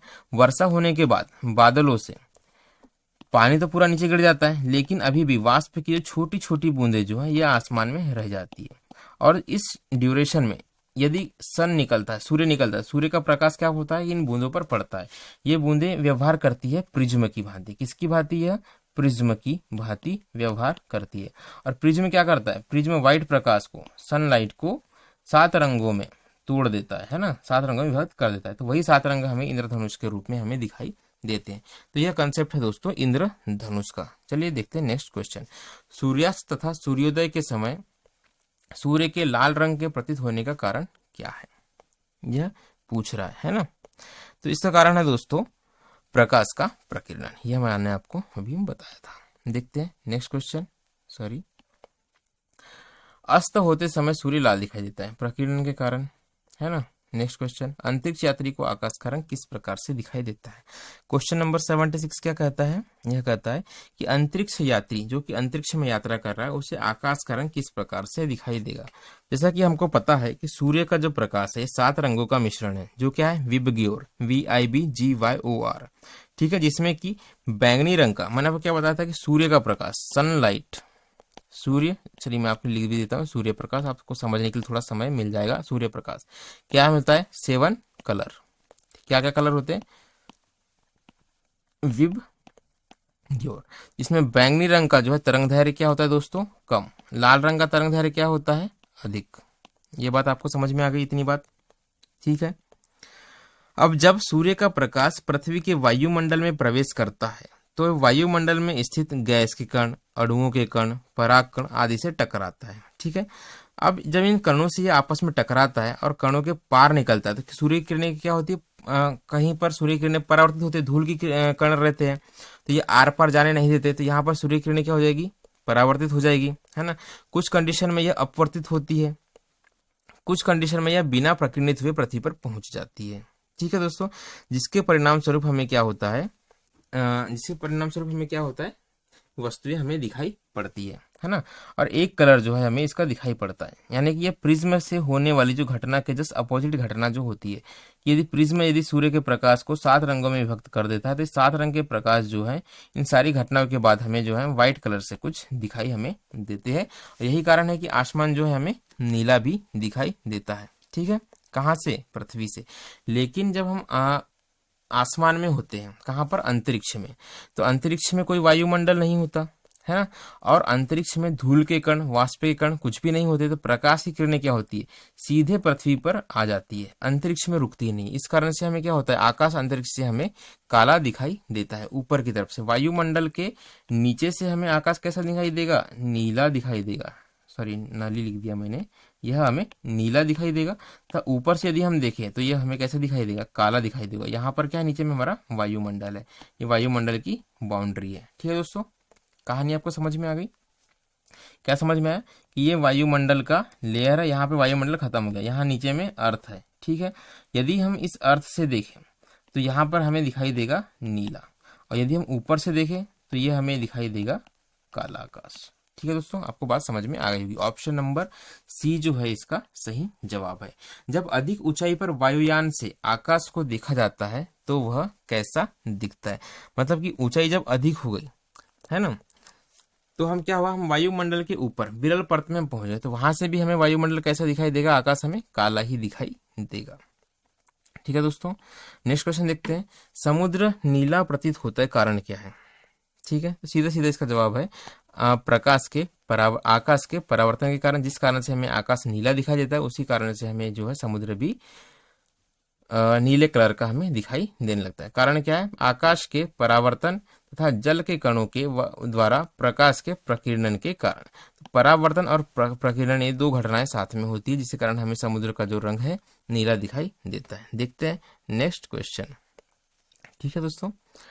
नेक्स्ट क्वेश्चन क्या है कि हमें हरी घास का रंग हरा दिखाई देता है, क्यों, भाई हरी घास है तो हरा ही दिखाई देगा, नीला थोड़ा दिखाई देगा, ठीक है। चलिए इसके पीछे हम साइंस समझते हैं दोस्तों, ठीक है। हरी घास की पत्तियों पर पड़ने वाला प्रकाश पत्तियों में उपस्थित क्या है कि घास है, इस पर सनलाइट पड़ रही है, क्या पड़ रही है दोस्तों, इस पर सन की लाइट पड़ रही है। सनलाइट पड़ने पर क्या करता है कि ये खाली जो है हरे रंग के प्रकाश को ही परावर्तित करता है, बाकी सारे प्रकाश को यह अवशोषित कर लेता है, जिसके कारण परावर्तित प्रकाश, जिसके कारण हमें क्या होता है कि पत्तियों का रंग हरा दिखाई देता है। सिंपल सी बात है कि कोई चीज हमें पीली दिखाई दे रही है ना, कारण क्या है, कोई चीज हमें पीली दिखाई दे रही, कारण क्या है कि प्रकाश जो है, सनलाइट जो है, यह तो 7 रंग आ रहे हैं यहाँ से, है ना। अब इन 7 रंगों में से ही कोई एक रंग का हमें ये वस्तु दिखाई देगा, ठीक है। तो ये पीला दिखाई दे रहा है, इसका मतलब क्या है कि यह बाकी जो है सभी प्रकाश को, बाकी सभी प्रकार के प्रकाश को क्या कर लेता है, यह अवशोषित कर लेता है और खाली पीले रंग को ही परावर्तित करता है, जिस कारण से वस्तु हमें पीली दिखाई देती है। उसी प्रकार से हरे रंग की घास हमें हरी दिखाई देगी, है ना। देखते हैं नेक्स्ट क्वेश्चन। प्रसारी विश्व की संकल्पना आधारित है, प्रसारी विश्व की बात कर रहा है, तो प्रसारी विश्व किस पर आधारित है, यह डॉपलर प्रभाव पर आधारित है। ऑप्शन नंबर ए जो है दोस्तों इसका सही जवाब हो जाएगा।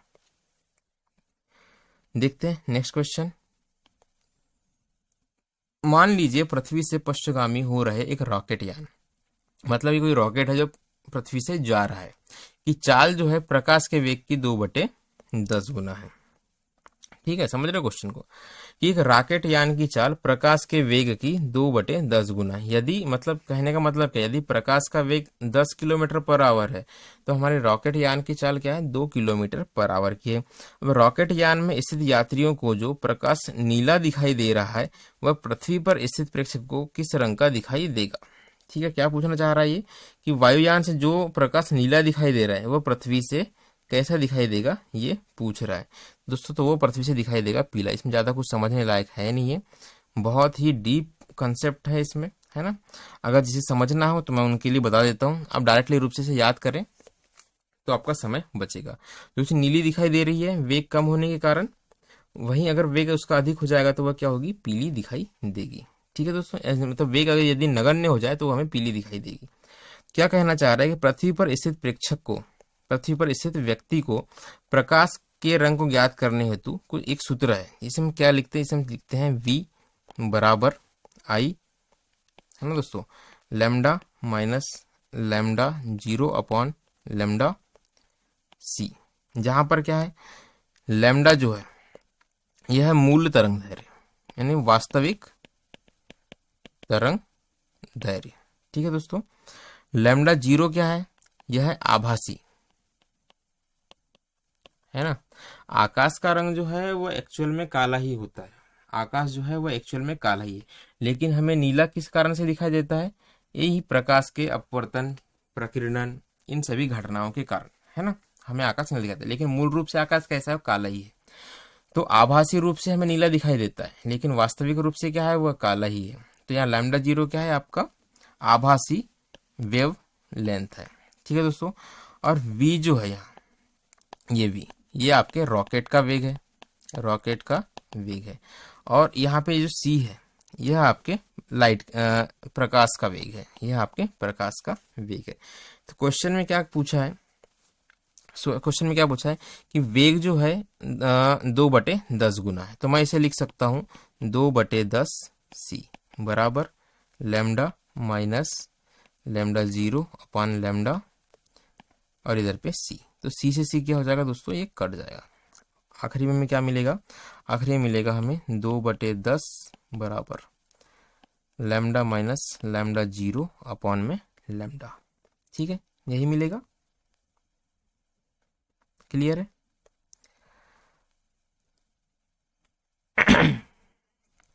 चलिए इसे हम सॉल्व करते हैं। इसे सॉल्व करेंगे तो क्या आएगा दोस्तों, ये आएगा आपका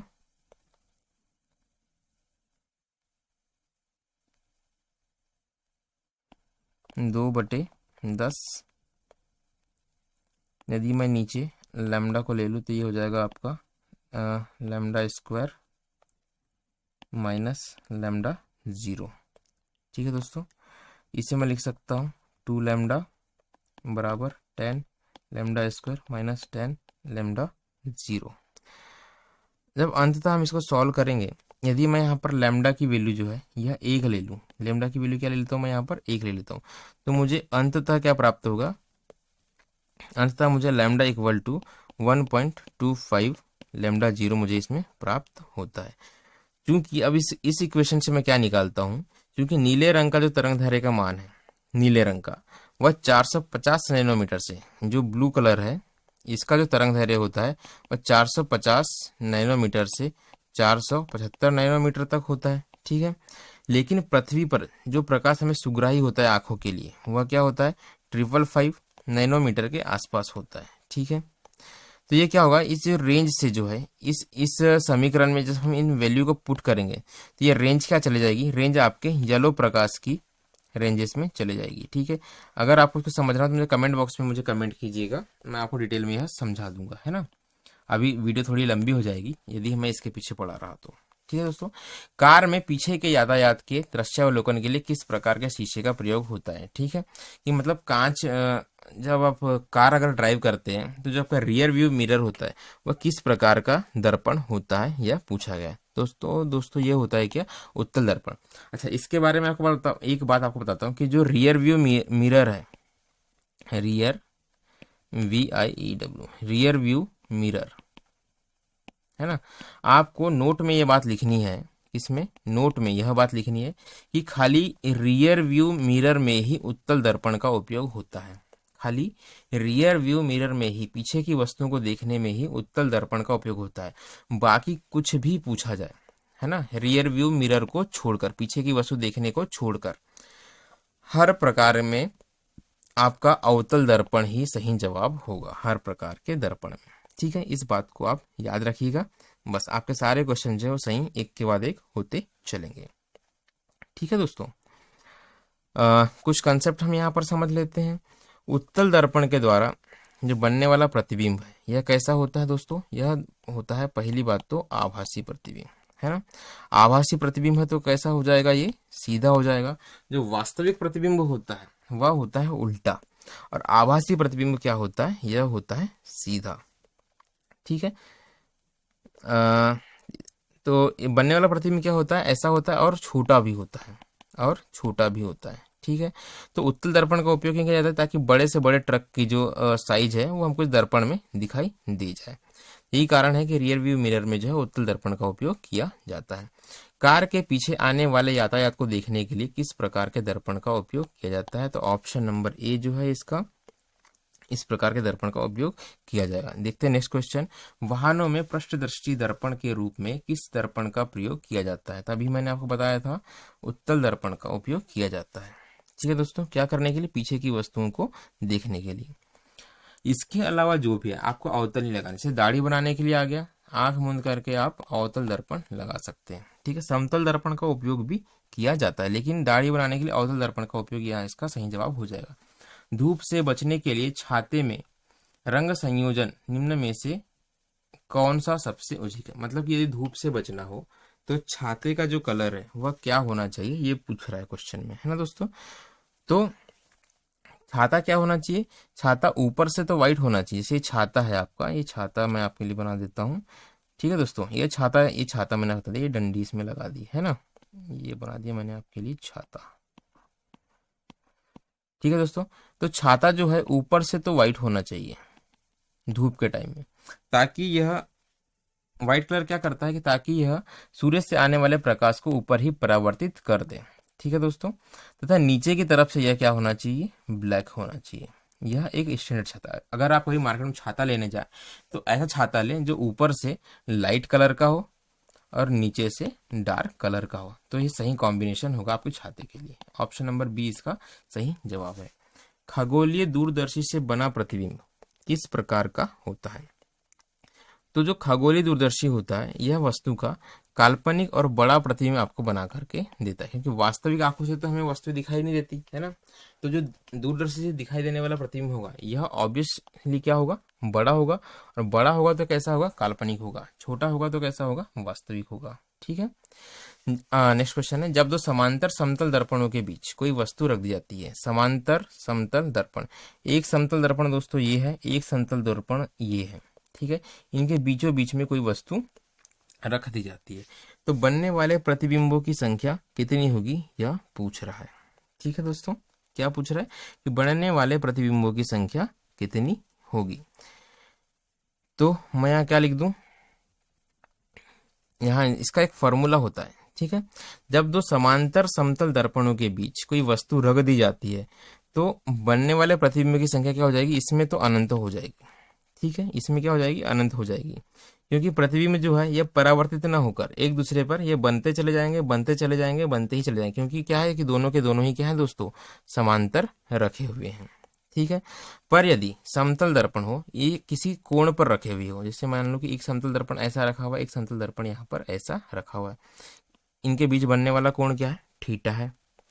अब इनके बीच में यदि कोई वस्तु रखी हुई है, ये वस्तु, तो अब यहाँ पर बनने वाले प्रतिबिंबों की संख्या क्या होगी, तो इसके लिए फॉर्मूला आप याद रखिएगा, यह होता है 360 डिग्री अपॉन में थीटा माइनस 1। ठीक है दोस्तों, अगर यह दर्पण जो है 90 डिग्री पे रखे हुए हो, मैं मान लेता हूँ 90 डिग्री पे रखें, तब कितने प्रतिबिंब बनेंगे, तो 360 बटे थीटा की वैल्यू 90 माइनस 1, 0 से 0, 9 एकम 9, 9 चौके 36, 4 में से 1 गया 3, तो प्रतिबिंब की संख्या क्या हो जाएगी दोस्तों, 90 डिग्री के लिए 3 हो जाएगी, है ना।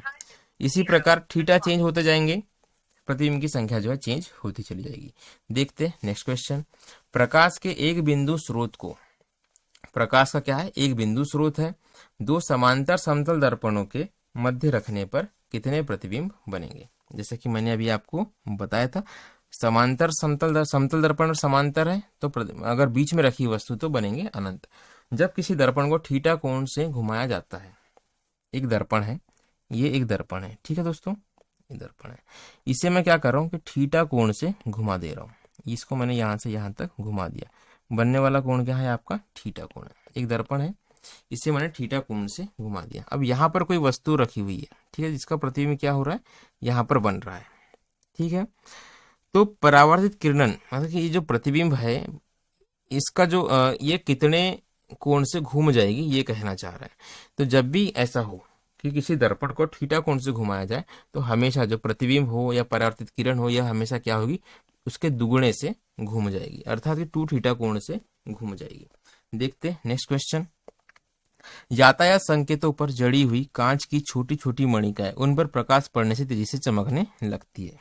ठीक है दोस्तों, ये तो सही है कि कांच की जो कणिकाएं लगती है वो चमकने लगती है। दूसरा ऑप्शन देखते हैं, प्रकाश पूर्णतः परावर्तित होता है जब आपतन कोण एक निश्चित क्रांतिक मान से अधिक हो जाता है, ये भी सही है।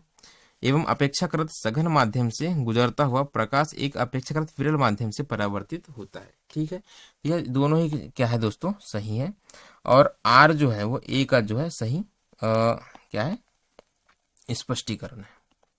ठीक है, ये मैंने आपको पहले सब पढ़ा चुका हूँ, है ना, कि क्रांतिक कोण होने के लिए, प्रकाश के परावर्तित होने के लिए, अपवर्तित ना हो, इसके लिए क्या होना चाहिए कि प्रकाश की किरण का सघन से विरल माध्यम में जाना आवश्यक है। मैंने आपको बताया था, आपको याद आ रहा होगा, है ना। पहली बात तो ये कि सघन से विरल में जानी चाहिए, है ना। दूसरी बात, आपतन कोण का मान क्रांतिक कोण से बड़ा होना चाहिए, है ना। और यही घटना जो है आगे चलकर क्या हो जाती है, पूर्ण आंतरिक परावर्तन में कन्वर्ट हो जाती है। देखते हैं नेक्स्ट क्वेश्चन। प्रकाश में 7 रंग होते हैं, मैंने बताया था कि सूर्य के प्रकाश में 7 रंग होते हैं। रंगों को अलग अलग करने का तरीका क्या है। ठीक है दोस्तों, तो प्रकाश के 7 रंगों को एक प्रिज्म के द्वारा अलग अलग किया जाता है। ऑप्शन नंबर ए जो है इसका सही जवाब हो जाएगा। ठीक है, देखते हैं नेक्स्ट क्वेश्चन। इंद्रधनुष के रंगों का सही क्रम है। इंद्रधनुष के रंगों का सही क्रम क्या है। तो इंद्रधनुष तो बेसिकली क्या है, 2 प्रकार से बनते हैं ना, तो इसके सही क्रम कुछ कह नहीं सकते, लेकिन क्वेश्चन के अकॉर्डिंग मैं आपको फिर भी बता देता हूँ।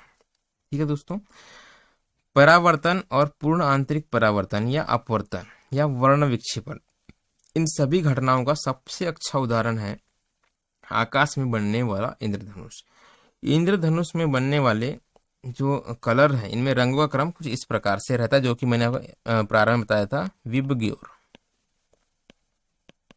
सूर्य का प्रकाश हो या फिर इंद्रधनुष हो, कलर हमेशा विबग्योर ही एक सीरीज में रहेगा। अब यहाँ पर आप इसे लाइन से जमा लीजिएगा, जो इसका ऑप्शन है आप सही उसे लगा दीजिएगा। ठीक है दोस्तों, देखते हैं नेक्स्ट क्वेश्चन। जब धूप वर्षा की बूंदों पर गिरती है, कहाँ गिर रही है, कि धूप गिर रही है वर्षा की बूंदों पर, तो इंद्रधनुष बनता है। कारण क्या था कि वर्षा की बूंदें जो है आसमान में प्रिज्म की तरह व्यवहार करती है। इसके लिए निम्नलिखित में से कौन सी परिघटनाएं जिम्मेदार है, ये पूछना यह चाह रहा है। ठीक है, परिक्षेपण जिम्मेदार है क्या, अपवर्तन जिम्मेदार है क्या, आंतरिक परावर्तन जिम्मेदार है क्या।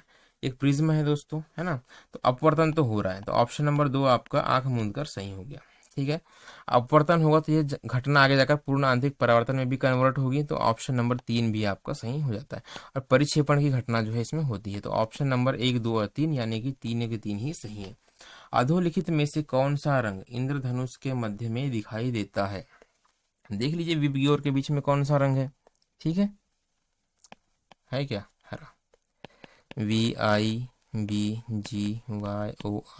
इधर से काटा, इधर से एक, इधर से एक, इधर से एक, इधर से एक, इधर से एक, बचा क्या दोस्तों? ग्रीन, यानी कि हरा रंग ही है। देखते हैं नेक्स्ट क्वेश्चन। इंद्रधनुष के दोनों सीमांत वर्णपट होते हैं। क्या पूछ रहा है कि इंद्रधनुष के दोनों समान सीमांत वर्णपट क्या होते हैं, मतलब सीमा में क्या होता है? सीमा में जैसे पता है विबग्योर, पहला V और दूसरा R, यानी कि बैंगनी और लाल। तो ऑप्शन नंबर डी आपका क्या हो गया दोस्तों? सही जवाब हो गया। देखते हैं नेक्स्ट क्वेश्चन। नेक्स्ट क्वेश्चन है कि एक छड़ी को जल में तिरछी स्थिति में डुबोया गया है। ये एक मतलब जल का कंटेनर है, ये आपका जल का कंटेनर है। यहाँ एक छड़ी को हमने कुछ इस तरीके से डुबोया हुआ है। कहाँ पर दोस्तों? पानी में। ये आपके वाटर का लेवल है, ठीक है। यदि बगल से देखा जाए तो छड़ी छोटी और जल की सतह पर झुकी हुई प्रतीत होती है, ठीक है। ऑप्शन नंबर ए जो है आपका सही है। 98 का क्या है दोस्तों? ए सही है। छड़ी से आने वाला प्रकाश जल अणुओं से प्रकीर्णित होकर छड़ी के छोटी एवं झुकी होने का आभास देता है, ठीक है। इसे कारण प्रकीर्णित होकर, तो प्रकीर्णन के कारण ऐसा नहीं होता है, ऐसा होता है दोस्तों अपवर्तन के कारण। कारण क्या है कि प्रकाश की किरण जो है, यहाँ से आपने देखा कि यहाँ जल है, अर्थात जल क्या है? सघन माध्यम है। वायु क्या है? विरल माध्यम है। यदि कोई किरण विरल माध्यम से सघन माध्यम में जाती है, कहाँ से? विरल माध्यम से सघन माध्यम में जाती है, तो ये अभिलंब की ओर झुक जाती है। ये था कंसेप्ट। यदि सघन माध्यम से विरल माध्यम में जाएगी तो अभिलंब से क्या हो जाएगी? दूर हट जाएगी। यदि यहाँ जा रही है तो ये दूर हट जाएगी। ये कंसेप्ट। तो इसी कारण क्या होता है कि डूबी हुई छड़ हमें टेढ़ी प्रतीत होती है, छोटी प्रतीत होती है, सतह से कुछ, सतह पर गिरा हुआ सिक्का कुछ ऊपर उठा हुआ प्रतीत होता है। गहराई का जो आभास है, दिखने वाली गहराई होती है अगर पानी की, तो वो हमें कम प्रतीत होती है, लेकिन एक्चुअल में ज्यादा होती है। ऐसा होता है दोस्तों किस कारण? प्रकाश के अपवर्तन के कारण। देखते हैं नेक्स्ट क्वेश्चन। नेक्स्ट क्वेश्चन है कि जल के अंदर वायु का बुलबुला किस तरह से व्यवहार करता है। हमारे पास क्या है दोस्तों? ये जल है ना। यहाँ पर क्या है? वायु का एक बुलबुला है। दिखने में कैसा है ये? दिखने में कैसा है इसका तल? इसका तल उत्तल है, लेकिन यह किस प्रकार से व्यवहार करेगा? लेकिन यह व्यवहार करेगा अवतल लेंस की तरह, ठीक है। दिख तो रहा है यह उत्तल लेंस की तरह, लेकिन यह अपसारी लेंस की तरह जो है व्यवहार करता है, ठीक है दोस्तों। नेक्स्ट क्वेश्चन देखते हैं। किसी व्यक्ति का पूरा प्रतिबिंब देखने के लिए एक समतल दर्पण की न्यूनतम ऊंचाई कितनी होनी चाहिए? किसी व्यक्ति का यदि हमें पूरा प्रतिबिंब देखना है, यदि हमें पूरा सिर से लेकर पांव तक का देखना है, तो हमें कितने ऊंचाई का दर्पण चाहिए? तो उसके लिए हमें 1/x है ना, या h/2 इस ऊंचाई का हमें दर्पण चाहिए होता है। इसलिए क्या हो गया? व्यक्ति की ऊंचाई का, जिस भी वस्तु का प्रतिबिंब हमें देखना है उससे आधी ऊंचाई का हमें प्रतिबिंब चाहिए। यदि हमें 1 सेंटीमीटर की वस्तु का प्रतिबिंब देखना है तो हमें आधे सेंटीमीटर ऊंचाई का दर्पण से काम चल जाएगा, ठीक है दोस्तों। ये कहना चाह रहा है। एक समतल दर्पण की वक्रता त्रिज्या क्या होती है? बहुत ही अल्टीमेट क्वेश्चन है ना। एक समतल दर्पण की गोल्डन क्वेश्चन है, वक्रता त्रिज्या क्या होगी? समतल दर्पण कैसा होता है? फ्लैट होता है ना। तो इसकी वक्रता, इसकी त्रिज्या कहाँ पर होगी? बहुत ही बड़ी होगी, अनंत पर होगी, है ना। यदि यह अवतल या उत्तल होता या वक्राकार कोई लेंस होता तो कहीं ना कहीं पर इसकी वक्रता त्रिज्या हमें मिल जाती, लेकिन चूंकि ये समतल है तो इसकी वक्रता त्रिज्या कहाँ हो जाएगी दोस्तों? अनंत पर हो जाएगी। देखते हैं नेक्स्ट क्वेश्चन। एक समतल 1.50 मीटर लंबे एक व्यक्ति, क्या बोल रहा है ये कि 1.50 मीटर एक लंबे व्यक्ति को अपना खड़ा प्रतिबिंब देखने के लिए आवश्यक दर्पण की ऊंचाई क्या चाहिए? तो 0.75 आपको आ चाहिए। h/2 मैंने आपको बताया था अभी, है ना। 0.75 आ जाएगा इसका आंसर। दूरदृष्टि दोष के निवारण के लिए काम में क्या लेते हैं, ये पूछ रहा है, ठीक है दोस्तों। क्या पूछ रहा है कि दूरदृष्टि दोष का निवारण हम किस प्रकार के लेंस से करते हैं। सबसे पहले समझते हैं कि हम दूरदृष्टि दोष एक्चुअल में होता क्या है। जैसा कि नाम से स्पष्ट है, दूरदृष्टि दोष, इसमें क्या होना चाहिए? दूर की वस्तुएं स्पष्ट दिखाई नहीं देना चाहिए, है ना। लेकिन होता क्या है? इसका उल्टा होता है। दूरदृष्टि दोष लिखा हुआ है, इसका मतलब क्या है हमें कि दूर की वस्तु जो है वो हमें स्पष्ट दिखाई देती है, लेकिन नजदीक की जो वस्तु है वह स्पष्ट नहीं दिखाई देती। यही है दूरदृष्टि दोष। और इस दृष्टि दोष के निवारण के लिए हम उत्तल लेंस का उपयोग करते हैं। ठीक है दोस्तों, देखते हैं नेक्स्ट क्वेश्चन। दूरदृष्टि दोष के निवारण के लिए किस लेंस को काम में लेते हैं? तो उत्तल लेंस को हम काम में लेते हैं। क्वेश्चन रिपीट है आई थिंक, है ना? हाँ, क्वेश्चन रिपीट है। चलिए देखते हैं नेक्स्ट क्वेश्चन। दूरदृष्टि दोष वाले व्यक्ति के संबंध में निम्नलिखित कथनों में से कौन सा सही नहीं है? क्या क्वेश्चन में ध्यान से पढ़िए, क्या पूछ रहा है? कौन सा सही नहीं है दूरदृष्टि दोष वाले व्यक्ति के संबंध के में, है ना? दूर के पिंडों को स्पष्टतः देख सकता है, बिल्कुल सही है। लेंस का नभ्यंतर, ये नभ्यंतर क्या होता है भाई साहब? नभ्यंतर अधिक होता है, ठीक है, नभ्यंतर कम होता है लेकिन इसका, है ना? क्या पूछ रहा है मुझे भी समझ में नहीं आ रहा है। निकट से पिंडों का प्रतिबिंब रेटिना के पीछे फोकस होता है, नहीं, रेटिना के पीछे नहीं होगा, रेटिना के क्या होगा? आगे होगा, है ना? इस दोष को ठीक करने के लिए अवतल लेंस का उपयोग किया जाता है, तो यह हो जाएगा गलत। ठीक है दोस्तों, ये हो जाएगा गलत, अर्थात ऑप्शन नंबर डी जो है हमारे इस क्वेश्चन का सही जवाब होगा। ये सही नहीं है पूछा ना, तो ये गलत हो गया, ये सही नहीं है, तो ये आपका क्या हो जाएगा? सही जवाब हो जाएगा। इस दोष को ठीक करने के लिए अभी हमने पढ़ा कि उत्तल लेंस का प्रयोग करते हैं, अवतल का नहीं करते हैं। निकट दृष्टि दोष दूर करने के लिए निम्नलिखित में से कौन सा लेंस जो है उपयोग में लिया जाता है? तो निकट दृष्टि दोष में क्या होना चाहिए कि निकट की दृष्टि का दोष है, तो निकट की वस्तु नहीं दिखना चाहिए, तो लेकिन इसमें ऐसा नहीं होता। निकट की वस्तु हमें दिखाई देती है, दूर की वस्तुएं हमें दिखाई नहीं देती है, यह कहलाता है आपका निकट दृष्टि दोष।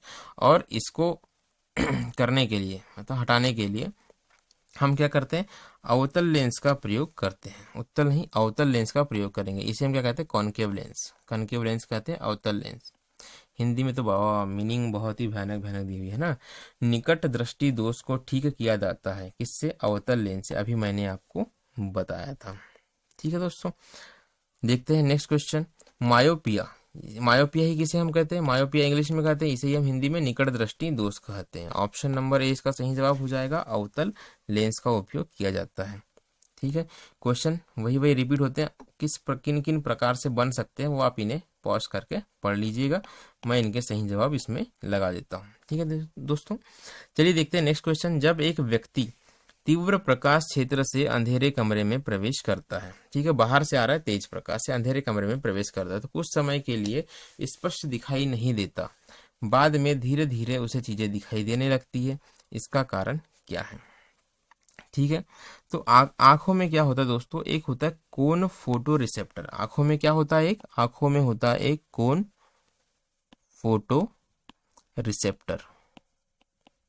ठीक है, इसका काम क्या होता है कि यह आपके आंखों को तेज प्रकाश और कम प्रकाश इस हिसाब से मैनेज करने का यह काम करता है। ठीक है, तो ये जो कोन फोटो रिसेप्टर होता है ये यूज होता है तेज प्रकाश के लिए, है ना।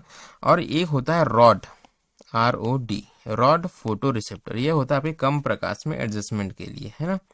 तो जब हम तीव्र प्रकाश से कम प्रकाश में आते हैं तो इनको स्विच होने में क्या होता है? कुछ समय इसमें लगता है, और कुछ समय लगने के कारण ही हमें कुछ समय के बाद क्या हो जाता है? ये जो आपका रॉड फोटो रिसेप्टर है ये एक्टिवेट हो जाएगा और अंधेरे में स्थित वस्तुएं जो है आपको स्पष्ट रूप से दिखाई देने लगेगी। ठीक है दोस्तों, तो पुतली के आकार में परिवर्तन, यहाँ पुतली के आकार में परिवर्तन जी बिल्कुल होता है, सही है। लेंस के व्यास और फोकस दूरी में परिवर्तन, ये भी होता है, बिल्कुल सही है। रोडोप्सिन व विरंजक व पुनर्विरंचन होना, यह समझ में नहीं आ रहा है दोस्तों क्या कहना चाह रहा है?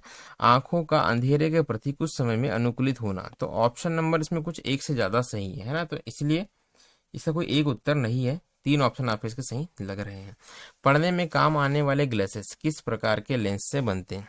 ठीक है, जो पढ़ने के लिए लेंस का उपयोग करता है उसे तो इसका ऑप्शन पता ही होगा। तो पढ़ने के लिए जो काम लेंस उपयोग में जाते हैं वह अधिकतर उत्तल लेंस होते हैं, है ना, कि हमें मतलब नजदीक की वस्तुएं बड़े रूप में देखनी होती है, और यह कार्य कौन करता है? उत्तल लेंस करता है। इसे हम क्या कहते हैं इंग्लिश में? कॉन्वेक्स, है ना, और अवतल क्या बोलते हैं? कॉनकेव, गुफा।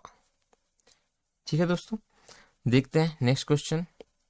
आंख में सकेंद्रण होता है, किसका सकेंद्रण होता है आंख में, ये पूछ रहा है।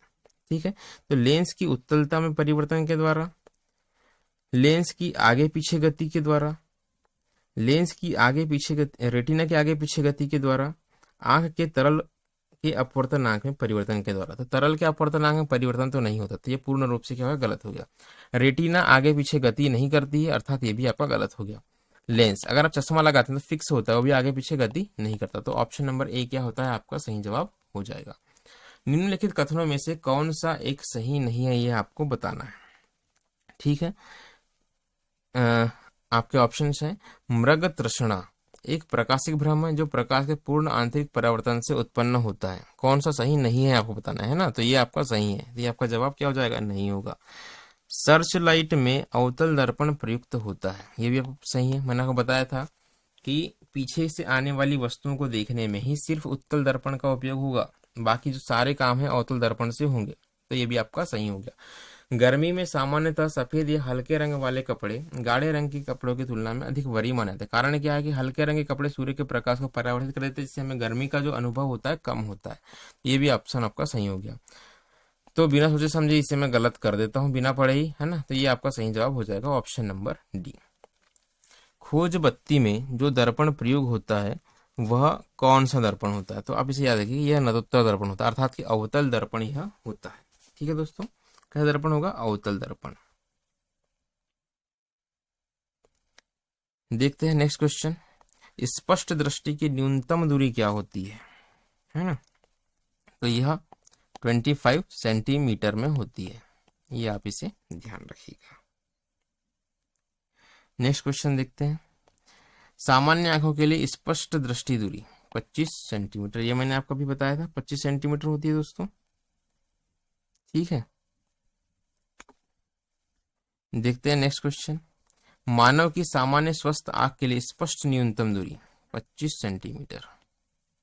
आंख के लेंस का फोकल दूरी किसके कार्य से परिवर्तित होता है। क्या पूछ रहा है यह कि आंख के लेंस का जो फोकल दूरी होता है, मतलब फोकस दूरी चेंज कैसे कैसे होती है, ये पूछना चाह रहा है। तो इसके लिए क्या होता है कि सीलियरी मांसपेशी होती है आंखों में एक, इसके संकुचन के कारण, क्या इसके संकुचन के कारण, शिथिलन के कारण, फैलने के कारण क्या होती है, जो लेंस की मोटाई में परिवर्तन होता है। जो आपका लेंस होता है आंखों का क्या होता है दोस्तों, आंखों में होता है लेंस। यह लेंस जो होता है इस सीलियरी मांसपेशी से कवर्ड होता है। सीलियरी मांसपेशी आपका, अगर मैं इसे लेंस मानूं तो यह कुछ इस तरह से इसे क्या करेगी, कवर करके रखेगी। अब ये सीलियरी मांसपेशी जो है इस लेंस पर दोस्तों डालती है दबाव, प्रेशर क्रिएट करती है। प्रेशर क्रिएट करेगी तो लेंस के क्या हो जाएगा, मोटाई बढ़ जाएगी। प्रेशर रिलीज करेगी तो लेंस की मोटाई कम हो जाएगी। तो लेंस की मोटाई कम या ज्यादा होने से इसकी फोकल दूरी में जो होता है परिवर्तन होता है। तो यह कार्य किस कारण होता है, सीलियरी मांसपेशी के कारण से होता है। ठीक है दोस्तों, चलिए देखते हैं नेक्स्ट क्वेश्चन। एक सेकेंड। लेंस की शक्ति मापी जाती है। लेंस की शक्ति को दोस्तों हम नापते हैं किसमें, डायोप्टर में, है ना। डायोप्टर क्या है, लेंस की शक्ति मापने की इकाई है डायोप्टर। ल्यूमन में हम क्या नापते हैं, शायद इसमें लाइट का फ्लक्स वगैरह हम ल्यूमन में नापते हैं। ठीक है दोस्तों, देखते हैं नेक्स्ट क्वेश्चन। यदि किसी ऐनक के लेंस की पावर, क्या बोल रहा है कि यदि किसी ऐनक के लेंस की जो पावर है +2 डायोप्टर हो तो इसकी फोकस दूरी कितनी होगी। क्या बोल रहा है, किसी ऐनक, कोई एक ऐनक है, इसके लेंस की पावर क्या है, +2 डायोप्टर। पावर इक्वल टू क्या है, 2 डायोप्टर है। तो इसकी फोकस दूरी आपको एफ क्या करना है, ज्ञात करना है। एक फार्मूला होता है P = 1/f। ठीक है दोस्तों, इस फार्मूले में मैं इसे रख देता हूँ, मुझे निकालना एफ है, तो एफ इक्वल टू क्या हो जाएगा, 1/p हो जाएगा, है ना। एफ इक्वल टू क्या हो जाएगा, 1/2। ठीक है दोस्तों, अब यहाँ इस एक का जो संबंध है यह किसमें होती है, यह होती है हमेशा मीटर में, है ना। यह किसमें होती है, हमारी होती है हमेशा मीटर में। यदि मीटर में ऑप्शन होता तो हाफ मीटर जो है इसका सही जवाब होता। अब इस हाफ मीटर को हम क्या करते हैं, सेंटीमीटर में कन्वर्ट कर लेते हैं, है ना। तो हम जानते हैं कि 100 सेंटीमीटर का 1 metre, 100 centimetre equal to 1 metre, है ना। तो आधा मीटर का निकालना है हमें, यह मैं क्या करता हूँ, 1/2 मीटर बराबर 100 सेंटीमीटर। तो आधा मीटर बराबर हो जाएगा दोस्तों, इसमें डिवाइड क्या हो जाएगा, 2 से डिवाइड हो जाएगा, और 50 सेंटीमीटर जो इसका सही जवाब हो जाएगा, है ना। 1 मीटर में 100 सेंटीमीटर, तो आधे मीटर में 50 सेंटीमीटर, 100 का आधा 50। धूप के चश्मे की पावर क्या होती है, ये पूछ रहा है। तो जब धूप का ही चश्मा है, कोई पावर का है नहीं, तो पावर क्या हो जाएगी, जीरो डायोप्टर हो जाएगी, कोई होती ही नहीं इसकी पावर, है ना। देखते हैं नेक्स्ट क्वेश्चन। नेक्स्ट क्वेश्चन क्या कहता है कि कमरे के द्वारक और कपाट की गति का, किसका, कमरे का द्वारक और कपाट की गति का निम्नलिखित में से कौन सा संयोग जो होता है वो अधिकतम उद्भाषण होने देगा, मतलब कि कौन सा इसमें संयोग है जो अधिकतम उपयुक्त होगा, यह कहता है कैमरे के लिए, है ना। तो इसका सही होगा दोस्तों ऑप्शन नंबर ए।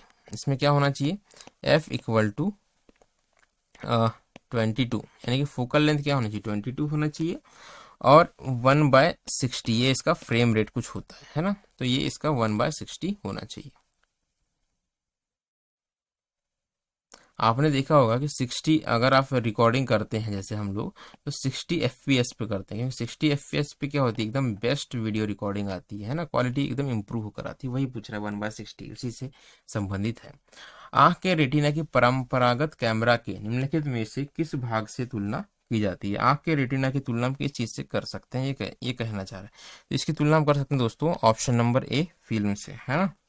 यह परंपरागत क्या होता है, कैमरे की फिल्म की तरह कार्य करता है।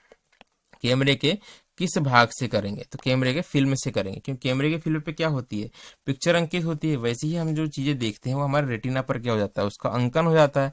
तो कैमरे के फिल्म की भांति क्या करेगा, ये कार्य करेगा। ठीक है दोस्तों, देखते हैं नेक्स्ट क्वेश्चन। मनुष्य की आंख में किसी वस्तु का प्रतिबिंब जिस भाग पर बनता है वह क्या है, तो रेटिना पर ही बनता है ना।